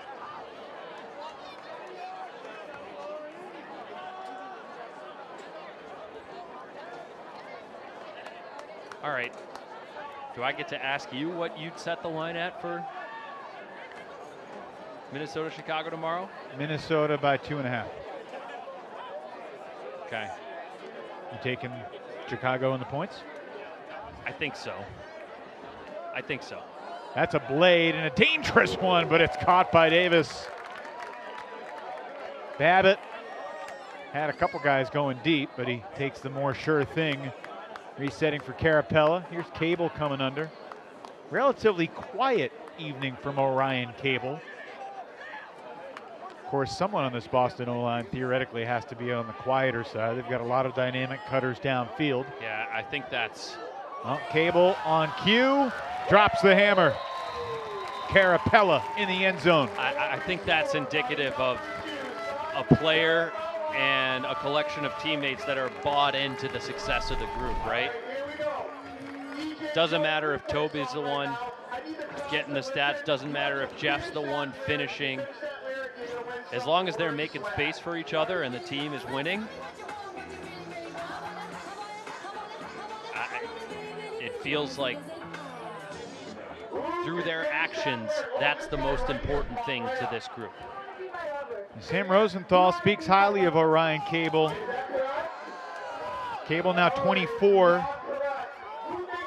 And he's been kind of a part-time player through the years for Boston, but he's played in every game so far this year. He is a captain for the first time. Tanner Johnson moving to D-line this year for the Glory. Another great pull right there. Phenomenal pull.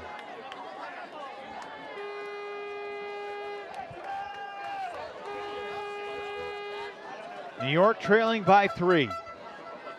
In danger of dropping to 2-2 with another challenging game tomorrow at Montreal.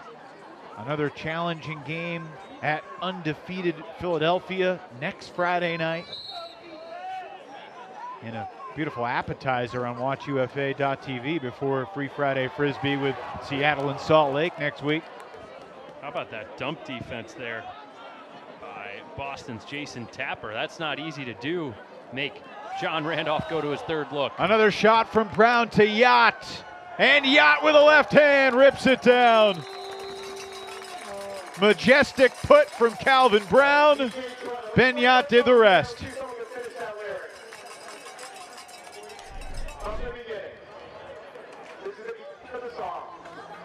That's what this offense is capable of when Brown has some space. And this is what the Empire offense has needed. Someone like Calvin Brown, willing, eager, and capable of putting it on a platter for a playmaker like Yacht.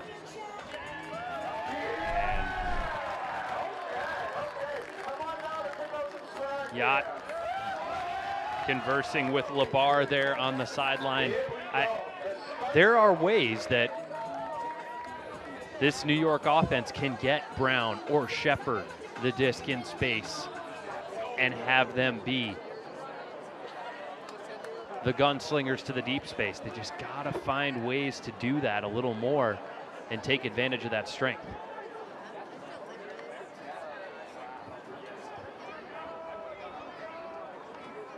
Four and a quarter minutes to play in this third period.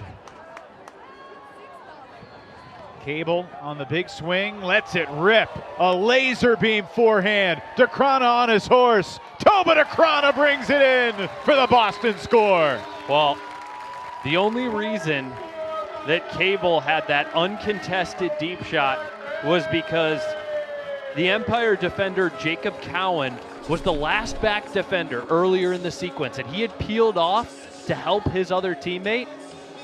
That gave Cable all kinds of time to come in on underneath on the weak side, and Cowan couldn't close in and set the mark at the point of the release or even challenge it in any way, and Cable just able to step in and torque that flick bomb to the end zone for DeCrona.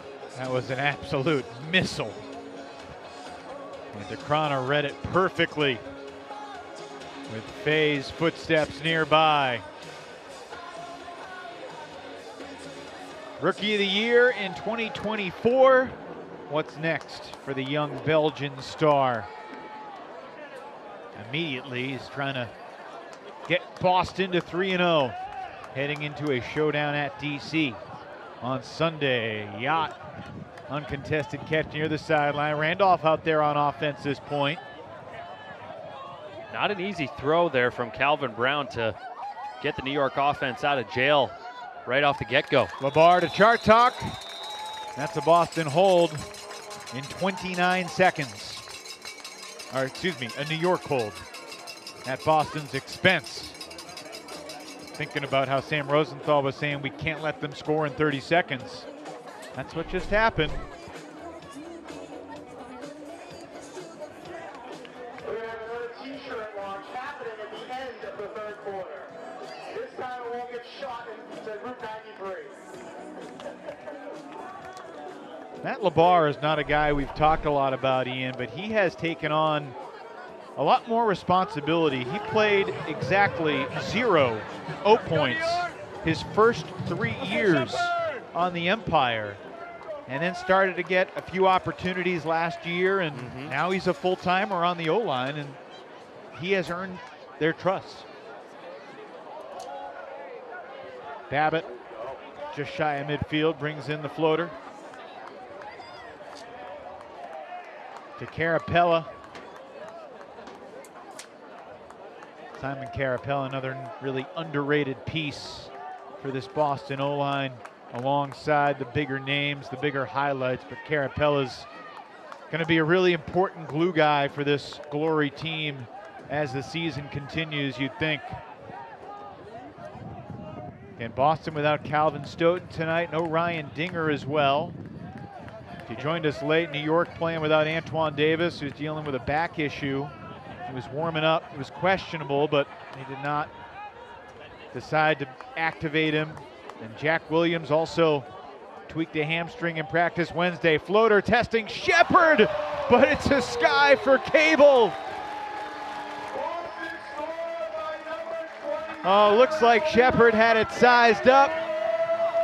But when Orion Cable wants a Frisbee that's high in the air, he usually takes it. Woo! I mean, I feel like there are a lot of coaches and offensive coordinators who might not love this look, love this choice, but do you think Shepard realized that Cable was there right behind him? I think he knew there was a receiver there. I'm not sure what his awareness was on, hey, that's a Ryan Cable camping out in the back corner. You saw Sadok there in the background with his hands on his head. Oh, man. Goes in the books as an assist. It's not going to be the first look for the offense every time, but when you got to go to it and you got a big man like Cable, it's not the worst option. We have seen Boston win a bunch of those 50-50s tonight. Calvin Brown sending Everett Shapiro to the end zone for New York. Some contact on the way there, and Shapiro brings it in for the Empire.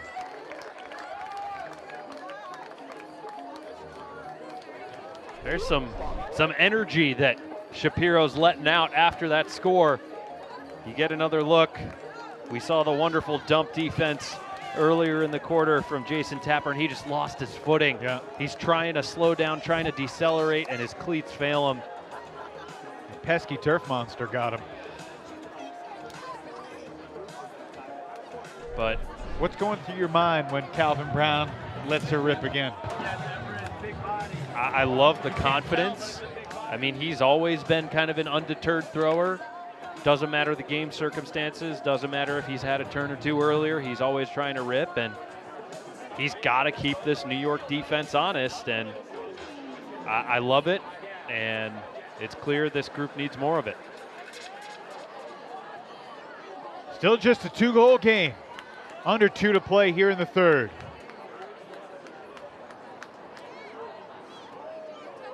Game 1 of the weekend for both of these teams. Well, it's certainly very different for Boston with a game on Sunday. full day off to recuperate. Some teams practice, on a Thursday and play on a Saturday, and they say that's no big deal at all. Of course, New York practiced on Wednesday. Now have 2 games today and tomorrow. Carapella double team momentarily. And now the double team departs, and it's Davis. Cable has had the hot hand here in the third. Tremendous handler defense from Yarder, and it nearly led to a turnover, but Dick makes himself available against Agami Contreras, and now Babbitt coming underneath.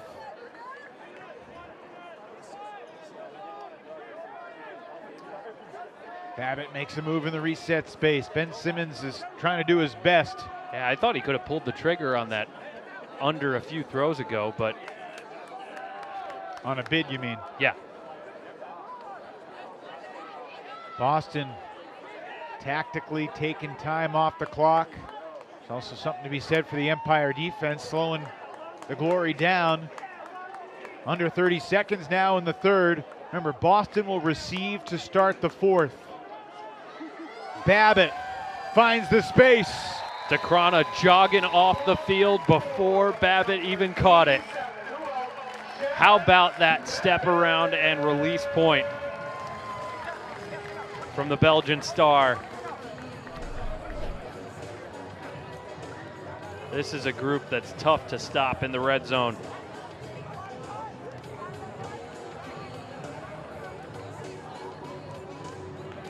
"19 seconds left as Boston reestablishes the 3-point lead.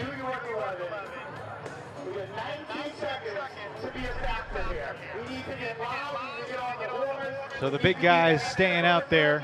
Babbitt, Cable.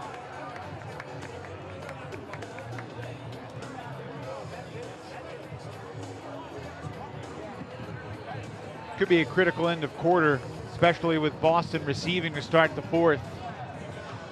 Could be a 2-goal game or a 3-goal game. Obviously, it'd be disastrous for New York if it became a 4-goal game. Looks like Fay crossing over here for the Empire to be a big man. Yacht, a long way from a potential buzzer-beating goal right now with 8 seconds. Now Yacht trying to get on his horse toward the end zone. Calvin Brown throws a low laser, and it's going to work. Oh my goodness, what a throw. Shapiro was open, and that low laser that was never more than a few feet off the ground finds. How did that work? All the other Glory defenders expecting a Hail Mary to hang up in a far corner, and instead it's the inside laser 60 yards down the field. 2-goal game going into the fourth.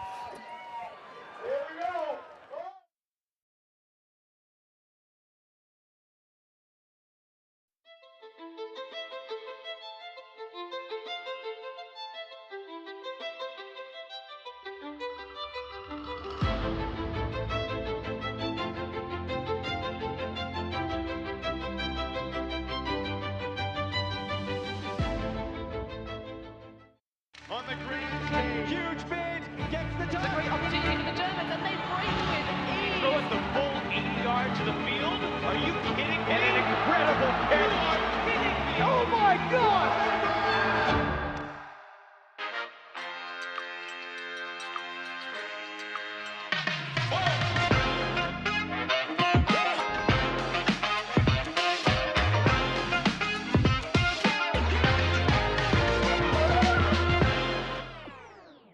Throw like a pro with the new Pro Ultimate Frisbee. Created with input from the sport's premier passers, the Pro Frisbee is specially designed to fly through the wind and maintain its edge. Experience the official Frisbee of the UFA and get yours at shopufa.com today.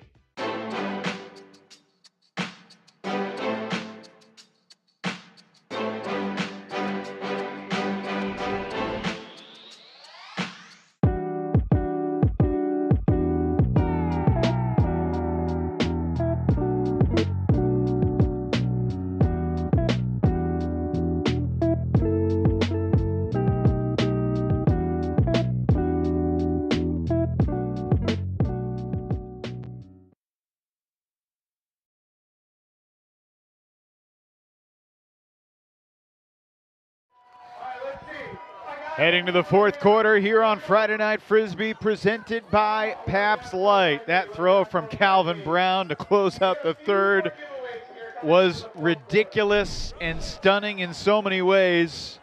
Low laser, he knew he had it. And Ian, over the course of a decade-plus history of the Ultimate Frisbee Association, I got to imagine that this has happened before, but I can never remember something like we're seeing tonight. Boston was up 7-6 at the half. Boston won the third quarter 7-6. So the same score at the half was the same score in the third, and now it's 14-12 as we go to the fourth. Symmetry unfolding before our eyes, and what a huge throw that was from Calvin Brown. That was incredible. Was that his most impressive throw of the night? I really liked his throw in the third quarter when he was up against a double team and had a step around flick to near midfield to Ben Yacht in a high stall situation.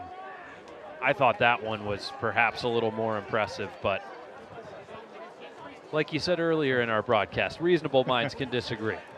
All right, Boston did not turn the disc over in the third quarter. They still are at 6 turns for the game. That was their turnover count at halftime. Minute gone here in this final period tonight. Last year, these two teams split their 2 regular season matchups. They won on the other's home field. Boston snapped New York's 7-8 year home winning streak on a weekend where they also beat DC at home. This year, the Glory trying to beat the Empire and Breeze in the same weekend, but get New York at home and DC on the road, and a smooth start to this fourth quarter would go a long way. But that throw, oh my goodness, did Jakrana get there? Wow, I can't believe it. Who is this guy? Toba Deana on a throw that looked destined for the ground. How did he do that? What, did he do that? Are we sure that didn't touch the ground? I thought it was going to the ground, but on that replay, wow. Ooh.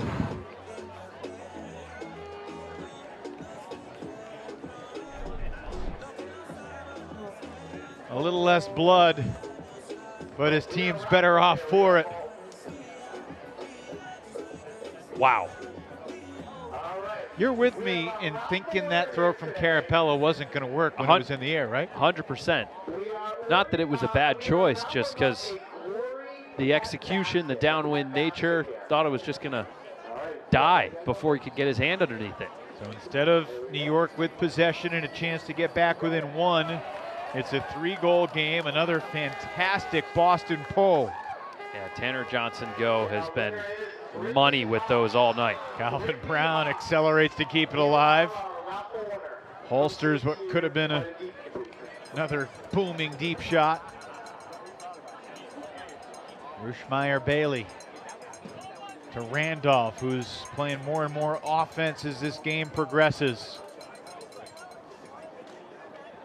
Yacht. Kind of a turn back the clock performance from Yacht last week, and he takes a timeout. 9 scores a week ago against Montreal in the 2-goal win. Yacht with 2 goals and an assist so far tonight.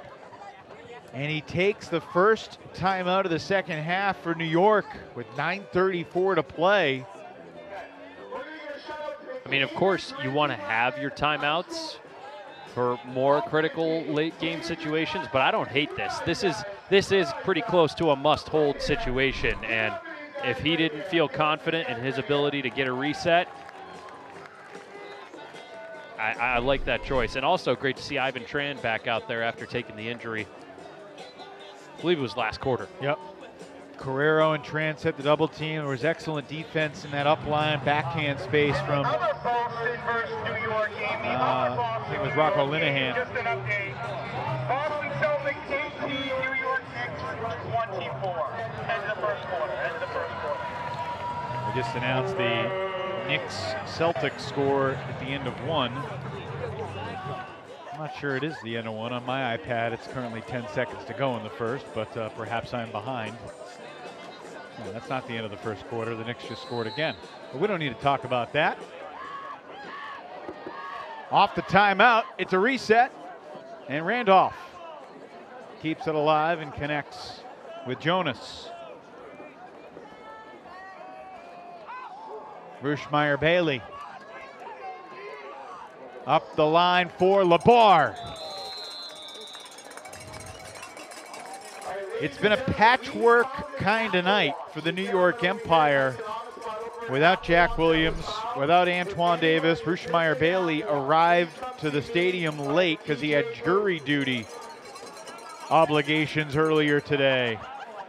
And with all that said, it's a 2-goal game with plenty of time to go here in the fourth. And Matt Labar demonstrating why this leadership group has placed so much more trust, as you mentioned earlier, in him. Involved in 4 scores, over 200 yards of offense already. And just attacking space in a really effective way. And here's a roller pull from Marquez Brownlee and the Empire. Never rolled all the way to the sideline, though. Sadok picks it up and centers it to Dick. And beg your pardon, it was Davis, and his deep shot going for Carapella. Shankalati's there defensively and wins the battle. Not sure Boston needed that throw right there. Up by 2 here in the fourth.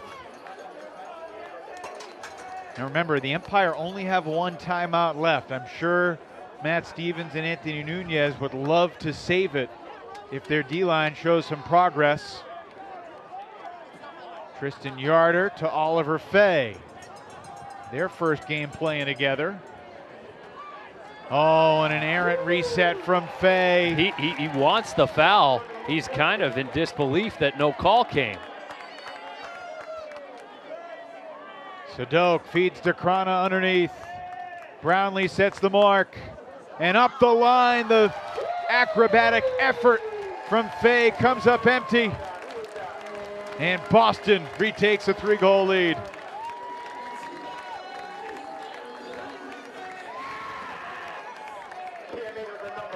It's Cowan, not Fay, that made the attempt at the end.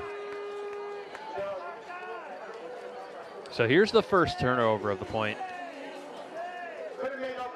That's great defense from Alati. And then Fay, marked by Cable. No, I'm not seeing a foul there at all. That's just, Cable didn't impact his arm on the throw. He kind of stayed steady with his positioning. That's just Fay not executing. I'm with you. Tanner Johnson go, the whirling pull. We tick toward 8 minutes to play. Empire once again trailing by 3. Brown, he had a chance to rip it deep for Yacht. Deflected, and it's incomplete. Shapiro can't hang on. I can't tell if he's frustrated at the refs for no call or Brown for choosing to throw it into that tight space. I think he was barking at the official. Not the first time he's been frustrated tonight. A break here for Boston would not be lights out, but it would be a struggle for New York to overcome a 4-goal gap at this stage. Boston takes its first time out of the second half.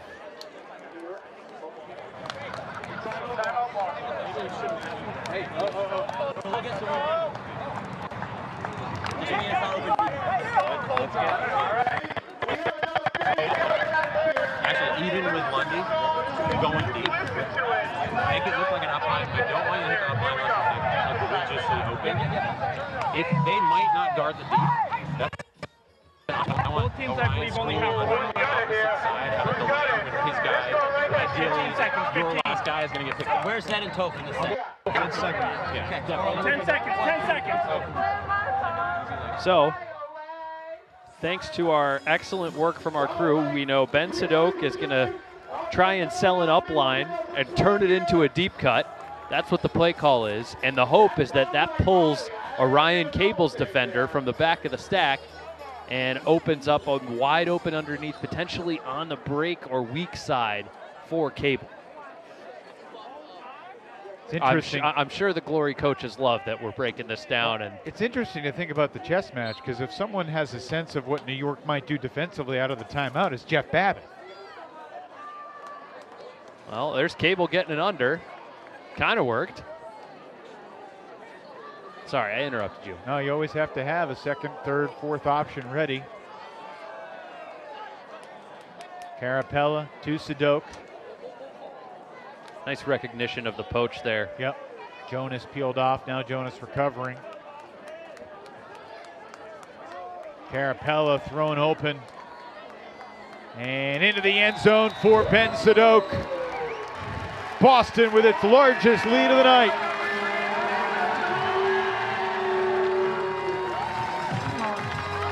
Are we in Boston or Pamplona?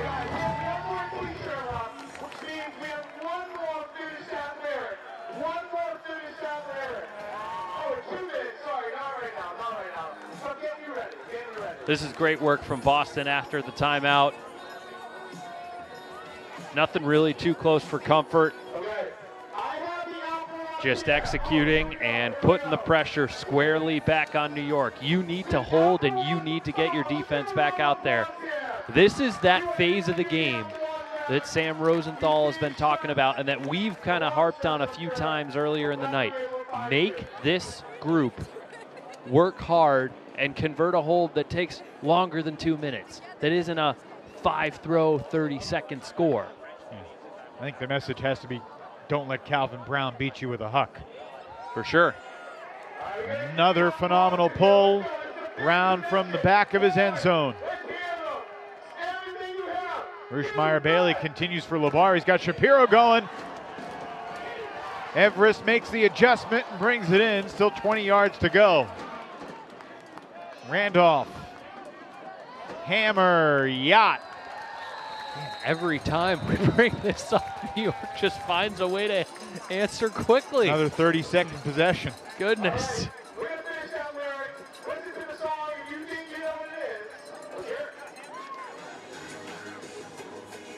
Well, I loved your word, adjustment. That's exactly what Shapiro did, because LeVar's throw wasn't exactly cleanly out to space. That huck started going into the teeth of the wind, and once that was happening, it started kind of careening and curving over to that break side. And Shapiro reading it, even with a big man like Johnson Go chasing him down and applying pressure.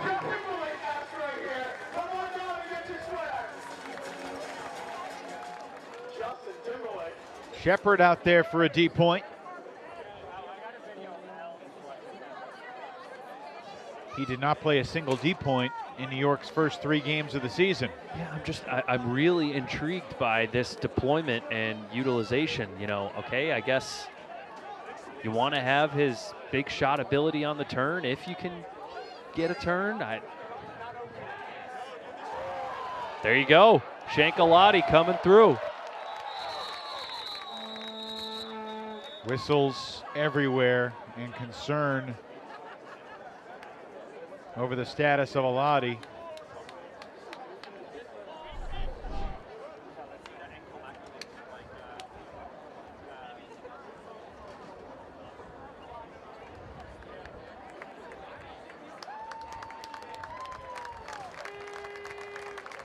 We hadn't addressed it earlier, but Shepard had played 4 deep points tonight before this one. They've been moving guys around and trying to find the matches that work. And they call a foul on Alati for that block. Need to take another look at it and see exactly what happened. But no time for that now. Boston's got the disc. Past the midway point here in the 4th. Boston will see this New York team again in their regular season finale July 19th. Just a little over 2 months from now. What will the East Division standings look like then? It's anybody's guess. Certainly DC was impressive last week with a win at Carolina. Philadelphia 3-0, the surprise of the league. And a turnover from Dekrana, looking to reset to Topher Davis. The door still slightly ajar for New York. Empire have one timeout to use, but they need multiple breaks to get back in this game. Which is to say this D-line is going to have to do some work with the disc. Jonas absorbs the contact, plays through it. This is Levy. Alston swings for Jonas. Shepard makes himself available. This is where he's got to be patient and poised. Rising throw and a leaping snag. Dmitry Suvorov, the former Philly Phoenix, that makes that leaping grab. It's a win for Boston's O-line just to make this New York D-line work to score after the turn. And Babbitt got a piece of the reset. Jonas to Levy.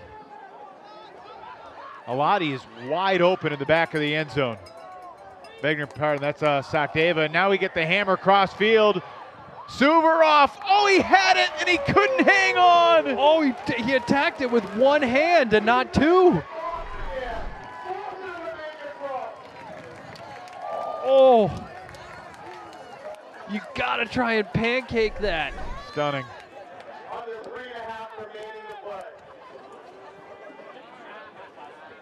That would have made it a 2-goal game, and New York had a lot of their top stars on the sidelines, like Randolph and Brownlee and Yacht. Wow. And now Boston gives it right back as Davis fumbles it by the Glory sideline.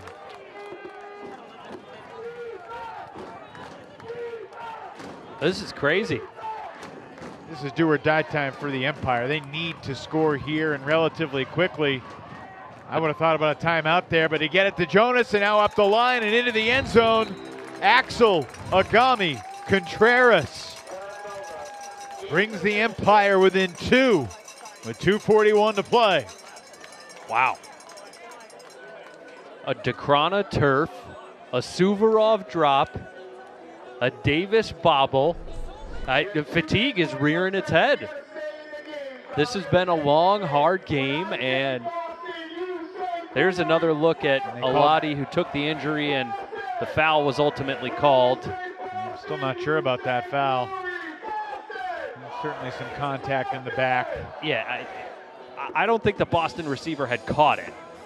I do think there is an argument for a foul with the contact there. I feel for Topher Davis. I've been in that spot. You're just, hey, this is an easy one. I'm just looking upfield at what my next option is, but that last point took over 3.5 minutes off the clock, which is to say if this point takes another 3.5 minutes, even if the Empire score, it's not enough. So paging Ben Snell. Time is of the essence for New York and for Boston. If they can just complete passes for the next 2 minutes, they can head on to Wegmans with the fellas, but it's not going to be that straightforward. Brownlee creates the turnover. Shapiro with a good holster to the middle for Randolph. A lot of space on the far side of the field. New York is within 1. Holy smokes. Cowan. That's another break for the Empire. From 17-13 with 6:49 to go to 17-16 with 1:53 still remaining.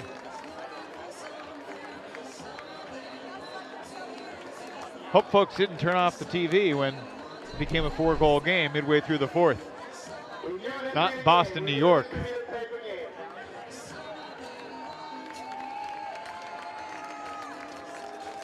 if you're Boston here, you're on offense, you've turned it over a bunch lately, are you thinking about scoring or are you thinking about completing passes? I'm thinking about completing passes. I'm thinking about trusting the offensive set that has executed so well through these first couple games of the season. I'm not drawing up a special play. I'm not looking for a 5-throw, get-out-of-jail-free score. Ben Yacht's out there on D. Brownlee pestering Sadok in the backfield. Yacht is on cable, deep downfield. Tight pressure from Randolph against Carapella. Under 90 seconds. Near the sideline, Dick doesn't get a whistle, and now the stall count is rising. Remember, Boston does have a timeout if they find themselves in a jam. DeCrona deep for Cable, testing Yacht. Ben Yacht has the block, and New York has a chance to tie. With a timeout remaining. An unbelievable fourth quarter turnaround. Is this Boston squad just feeling the pressure? Is that what's happening? Randolph downfield for Agami Contreras, a big gainer. Simmons in the middle. Axel Agami Contreras again. Can Boston's O-line put up any resistance? New York down one. 30 seconds to go. Empire do have one timeout as Brownlee throws it and Agami Contreras able to keep it alive. To Simmons with 20. And Agami Contreras is shaken up. If he didn't make this catch, his teammate probably would have. Oliver Fay was right there, but he didn't know that. Axel didn't. And he knocked the wind out of himself. Clock is stopped with 18 seconds left. Oh, that's the worst feeling. Yes, burn it. Matt Stevens saying we're going to burn it. So here we go. Timeout, New York. It is their final timeout. 18 seconds to go. 1 goal game. How badly you think the franchise's all-time leading goal scorer wants to get his cleats on and be out there for this point right now? Matt Stevens still among the all-time scorers in the history of the league. He caught 316 goals in his 143-game career, but he's a coach now. Jack Williams, I'm sure, would love to be out there. His hammy was feeling better. Also trying to coach him up. Don't worry about the clock. We're scoring. Score. Hey, if it gets 8 seconds up and down, it gets high clock. 10 seconds. 10 seconds. You want that side? I'll take the side. You guys got it. What do you think here, Ian? Well, I love the message of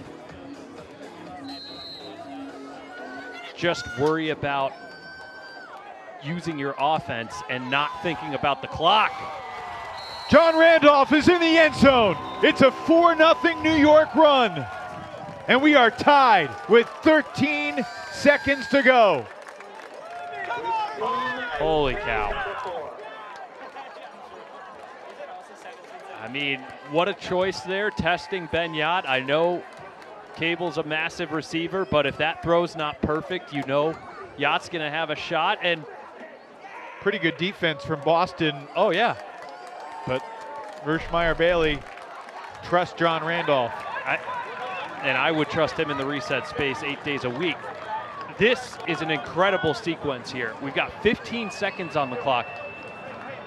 These end of quarter situations, we often talk about get the big bodies there to size up and man up and body up.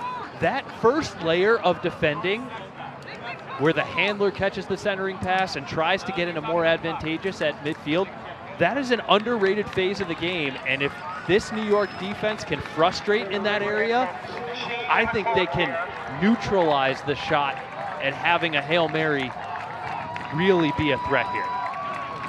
Well, New York's leadership has to be thinking, we can't let Jeff Babbitt beat us here.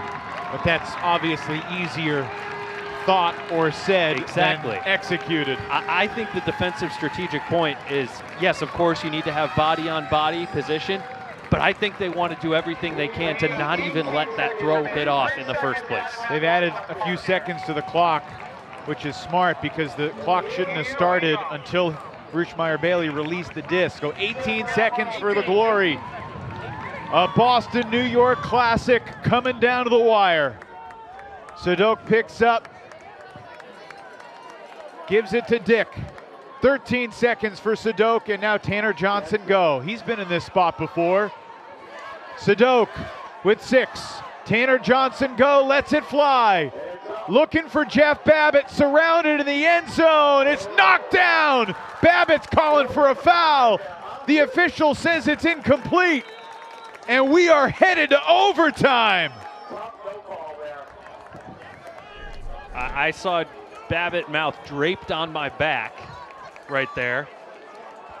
Fay, Randolph, Babbitt. I mean, Oliver Fay was draped on his back. Was he draped or was he bodying just I saw Fay's hands on Babbitt's shoulder. Okay. So I understand what Babbitt's saying, but those end of quarter situations, it's hard to count on a call, and Boston certainly didn't do itself any favors down the stretch. Empire close on a 4-0 run, and we got more Frisbee, more Free Friday Frisbee.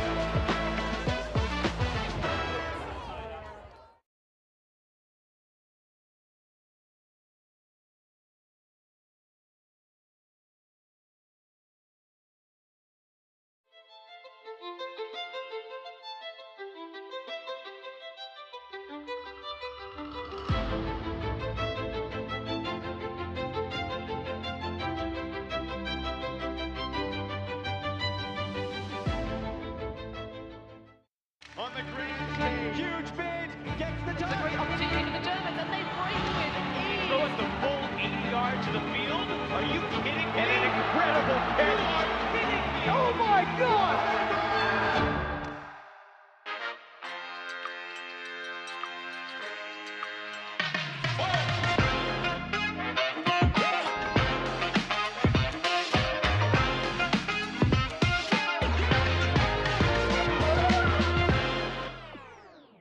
Throw like a pro with a new Pro Ultimate Frisbee. Created with input from the sport's premier passers, the Pro Frisbee is specially designed to fly through the wind and maintain its edge.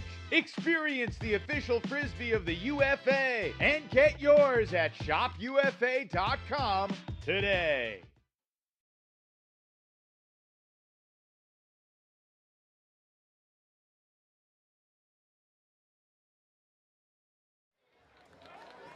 Wild night here in Boston. Jason Dumont's crew did not see an interference worthy of blowing the whistle for in the final seconds. And so we've got 5 more minutes on the clock. Overtime in the UFA, 1 5-minute period. If it's still tied after 5 minutes, double OT, with the team that pulled to start the first overtime receiving on Universe Point.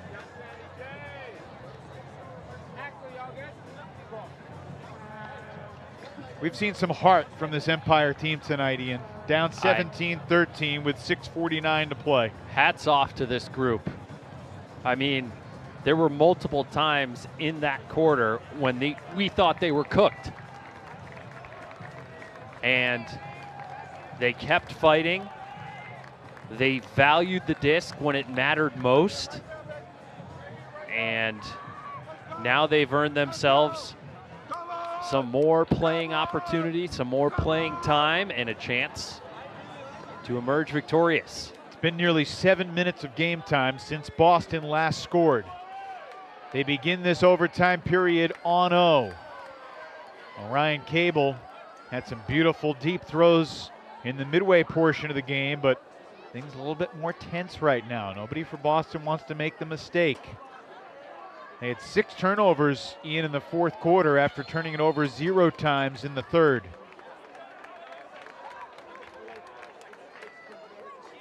And we're going to have to do some detailed film study to dial in on exactly where all of those came from and what the commonality was. But, you know, some of those execution errors, like fatigue, pressure. I thought there were some poor decisions as well. Yeah.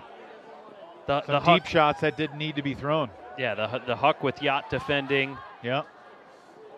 The Huck that Topher Davis threw. Yeah. Much more cool, calm, collected on O, and it's like the Krana shaking up in the middle of the field, colliding with Fay. They've been battling with each other all night long. Yeah, it's been pretty physical. So here he wants the foul.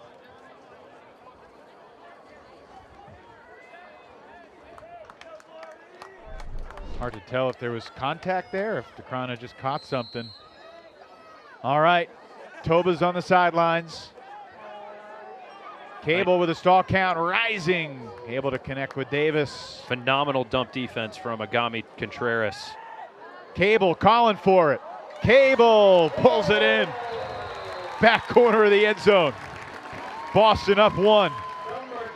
Boy, if you're Glory fans, you're making the same face that Cable just made. A little dicey. He's really been a break glass in case of emergency type receiver a couple times in the red zone tonight. I don't know if Davis was intending for the read to go all the way to the back corner, but it worked out.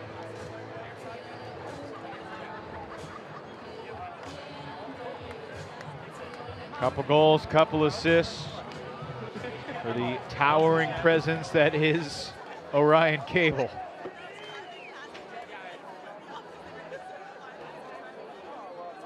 New York on offense, down by 1 in the first overtime game of the season in the Ultimate Frisbee Association. New York without Jack Williams, without Antoine Davis. Those were just the 2 guys that were questionable coming into tonight. Near the middle of the field, and Shapiro fortunate to avoid a collision there and keep possession alive as well. LeBar into the end zone for Roosh Meyer-Bailey. Took Boston close to 90 seconds to score, and then the Empire marched down in less than 30. Man, I love the spacing on that point from the New York offense. Just using the full width. There were multiple different sequences where the disc was all the way on the right-handed flick sideline, then it got close to the right-handed backhand sideline, and then they bounced it back and attacked up the middle. And boy, they're glad, Empire fans, that Saul's flight got here in time. 18 all, 3 minutes to play in overtime. This not the only surprising score in the UFA tonight. The Houston Havoc currently leading the Colorado Summit 9-6 in the second quarter. Watch that game on watchufa.tv. It's going to be an incredible weekend. If you're holding out, you haven't gotten the subscription yet, this is the weekend to pony up and watch the Havoc and the Summit. Sadok floats it middle of the field, deflected in the air, but Boston keeps it alive. Carapella in the right spot. So many great games coming up tomorrow. Appropriate to begin this epic weekend with a prove-it fourth quarter comeback from the New York Empire. The 3-time champs of the Frisbee Association and trying to return to glory. I see what you did there. We are under 2 minutes to play now. Just so happens the final score when Jeff Babbitt caught the buzzer beater in the playoffs last year was 19-18. a phrase that has been chanted in Boston and New York for nearly a century. Not since 2004, though. Cable. And then crossfield for Babbitt. He's all alone. If he can read it well, he's got it, and he does. Boston back up 1. Scoreboard showing a minute 20 on the clock as Babbitt brings in his 7th goal of the night. Will it be the game winner like it was last July? New York's defense did such a good job. Got their hands on a potential block there. Carapella saves their bacon off the MAC. And Boston's offense after that reset was really stagnant. There was a lot of Empire 2-layer defense that was preventing cuts. Boston was fatigued. Boston didn't have windows. And then that one over the top to Cable just opened everything up. The big man in space, the rest of the defense couldn't recover after that hammer. It was Babbitt sensing this is that high leverage moment. I can take off right now, and making the most of the opportunity. And the game situation right now, Ian, is so interesting because it feels like Boston's in control, right? They're up 1, just over a minute to go. But if New York can score without much time left, the Empire will receive to begin double OT if we get that far. No turnovers through 3 points in the overtime. This is the quick disc movement that we saw in the last point. That was the recipe for success. LeBar was bumped by Allen, no whistle. Swing for Everest Shapiro. Randolph makes himself free. 37 seconds to go. Shapiro, as he's making the catch, was gesticulating to the official. Clock will restart with 34 seconds left once he releases the disc. Ruschmeyer-Bailey to Randolph. Empire once again in search of a late equalizer. Brown surveys the end zone, resets Ruschmeyer-Bailey with the defender draped on his back. Kelvin Brown throws a turn. There was a lot of contact. Ruschmeyer-Bailey's down. Tyler Chan anticipating. Let's see if he went through Ruschmeyer-Bailey to make this block. Oh.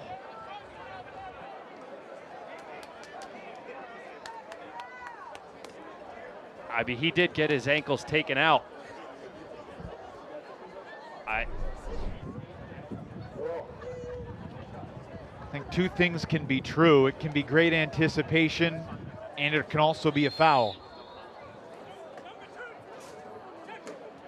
They just gave a technical foul, an unsportsmanlike 20-yard penalty to Matt LeBar that we heard all the way from here.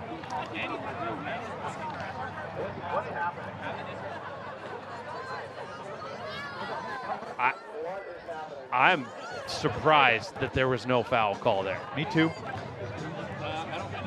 I think he got the clean D. I don't think it was his responsibility necessarily. I had both playing disc. Incidental going for it. The officials are on the same page. They don't get the luxury of a replay look like we do. That angle's quite charitable to Chan. Well, I'd be interested to see, if we can see another angle. Did Chan clip the leg on the way by? Yes. And again, I'm not ascribing any intent to Chan here.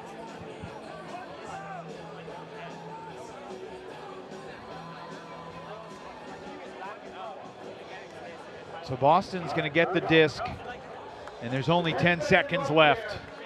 And the 20-yard technical foul penalty gives them a little breathing room instead of playing right near their own end zone. Glory is 10 seconds from escaping New York's crazy comeback. Double team, timeout, Boston.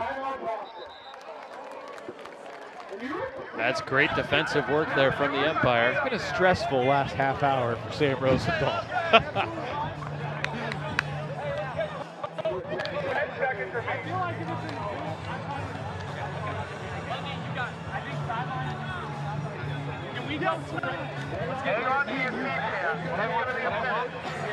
What I want is both of us are going to come.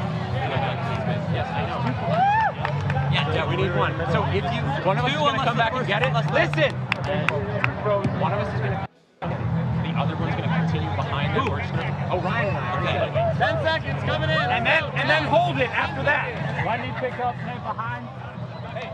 Well, Boston's late game execution has been far from perfect. So they have 10 seconds left in them.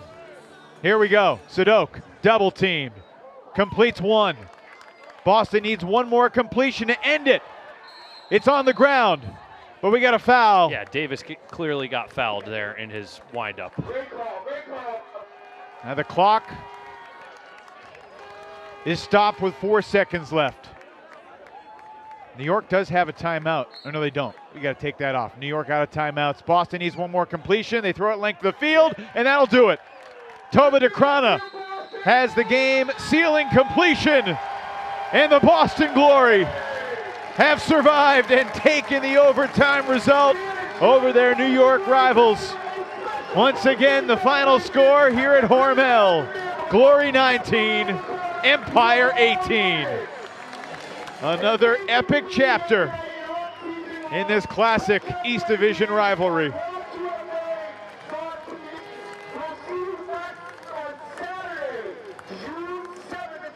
I think Boston's going to look back on this game and acknowledge that they had plenty of opportunities to shut the door and make this a much more convincing victory. Credit to the Empire for finding their way back into this game multiple times, for not getting TKO'd after giving the opening break to the Glory. And I think Boston has a lot of reflecting to understand what happened to its offense in the fourth quarter and how can this group do this and improve going forward. More to come here on Friday Night Frisbee. We'll wrap it up right after this. Boston over New York in overtime by 1.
A crazy and some might say controversial finish to tonight's action here in Boston. The Glory win it in overtime, 19-18 over the Empire to improve to 3-0. Boston's at DC on Sunday. Our Pabst Light player of the game, Jeff Babbitt, standing by with Grace. Grace, take it away. Jeff, how are you feeling right now? A little bit of relief, a lot of pride in my team. It's a gritty win against a really talented team, a team that we know we're going to see in the playoffs, and I'm pretty excited about how it turned out. What does it mean to you personally to play against New York? I have a lot of emotions about it, good and bad. It's wild playing against your old best friends and your old team that I had so much success with, but it's still a lot of fun. How often do you think about that last game against New York last season? Honestly, not very much. Yeah. We didn't win the championship. That's what I'm here to do. It was a big moment, but after it happened, we didn't win. That's it. You've been looking extra terrifying this season. You put in a lot of work in the off season. It really is showing. What does the rest of the season look like for you guys? Like road to champ weekend? Yeah, I think it's a lot of practice for us. We're working out a lot of the kinks in the offense and defense, but all the talent's there. There's a lot of raw athleticism on this team, raw talent. We just got to put the pieces together, and this was the first step.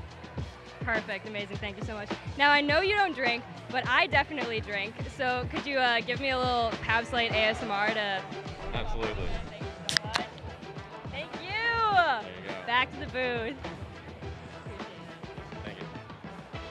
Oh, the two-time MVP Jeff Babbitt with another memorable evening with his new team, and I mean this really feels like an escape for Boston tonight. They had New York on the ropes, up 4 with just under 7 minutes to go in the fourth. No Jack Williams, no Antoine Davis, and yet the Empire find a way to get back in it, tie it. Controversial no call on the Tyler Chan contact late. Of course, controversial no call on the Jeff Babbitt contact at the end of regulation. Yep. So it goes both ways. What are your big picture takeaways as Boston narrowly stays undefeated? Does this represent a real shifting of power in the East Division? This is not as decisive as I thought things were going to be coming into this matchup, especially given the absences of Williams and Davis. I thought this was going to be a more convincing victory for Boston. I think New York put up a phenomenal effort, and yes, they're coming away with the L, but they are not the fading power that we might have slightly projected them to be.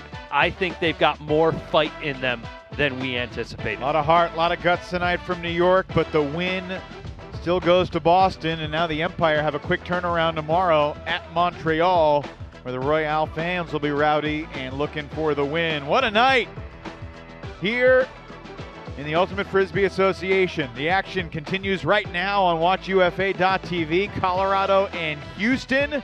The Havoc now lead the Summit by 6. What is happening? Ian Toner, try to explain those answers when we reconvene next week here on Friday Night Frisbee. For Ian and our entire crew, I'm Evan Lepler saying good night from Boston. Glory take it by 1 in OT.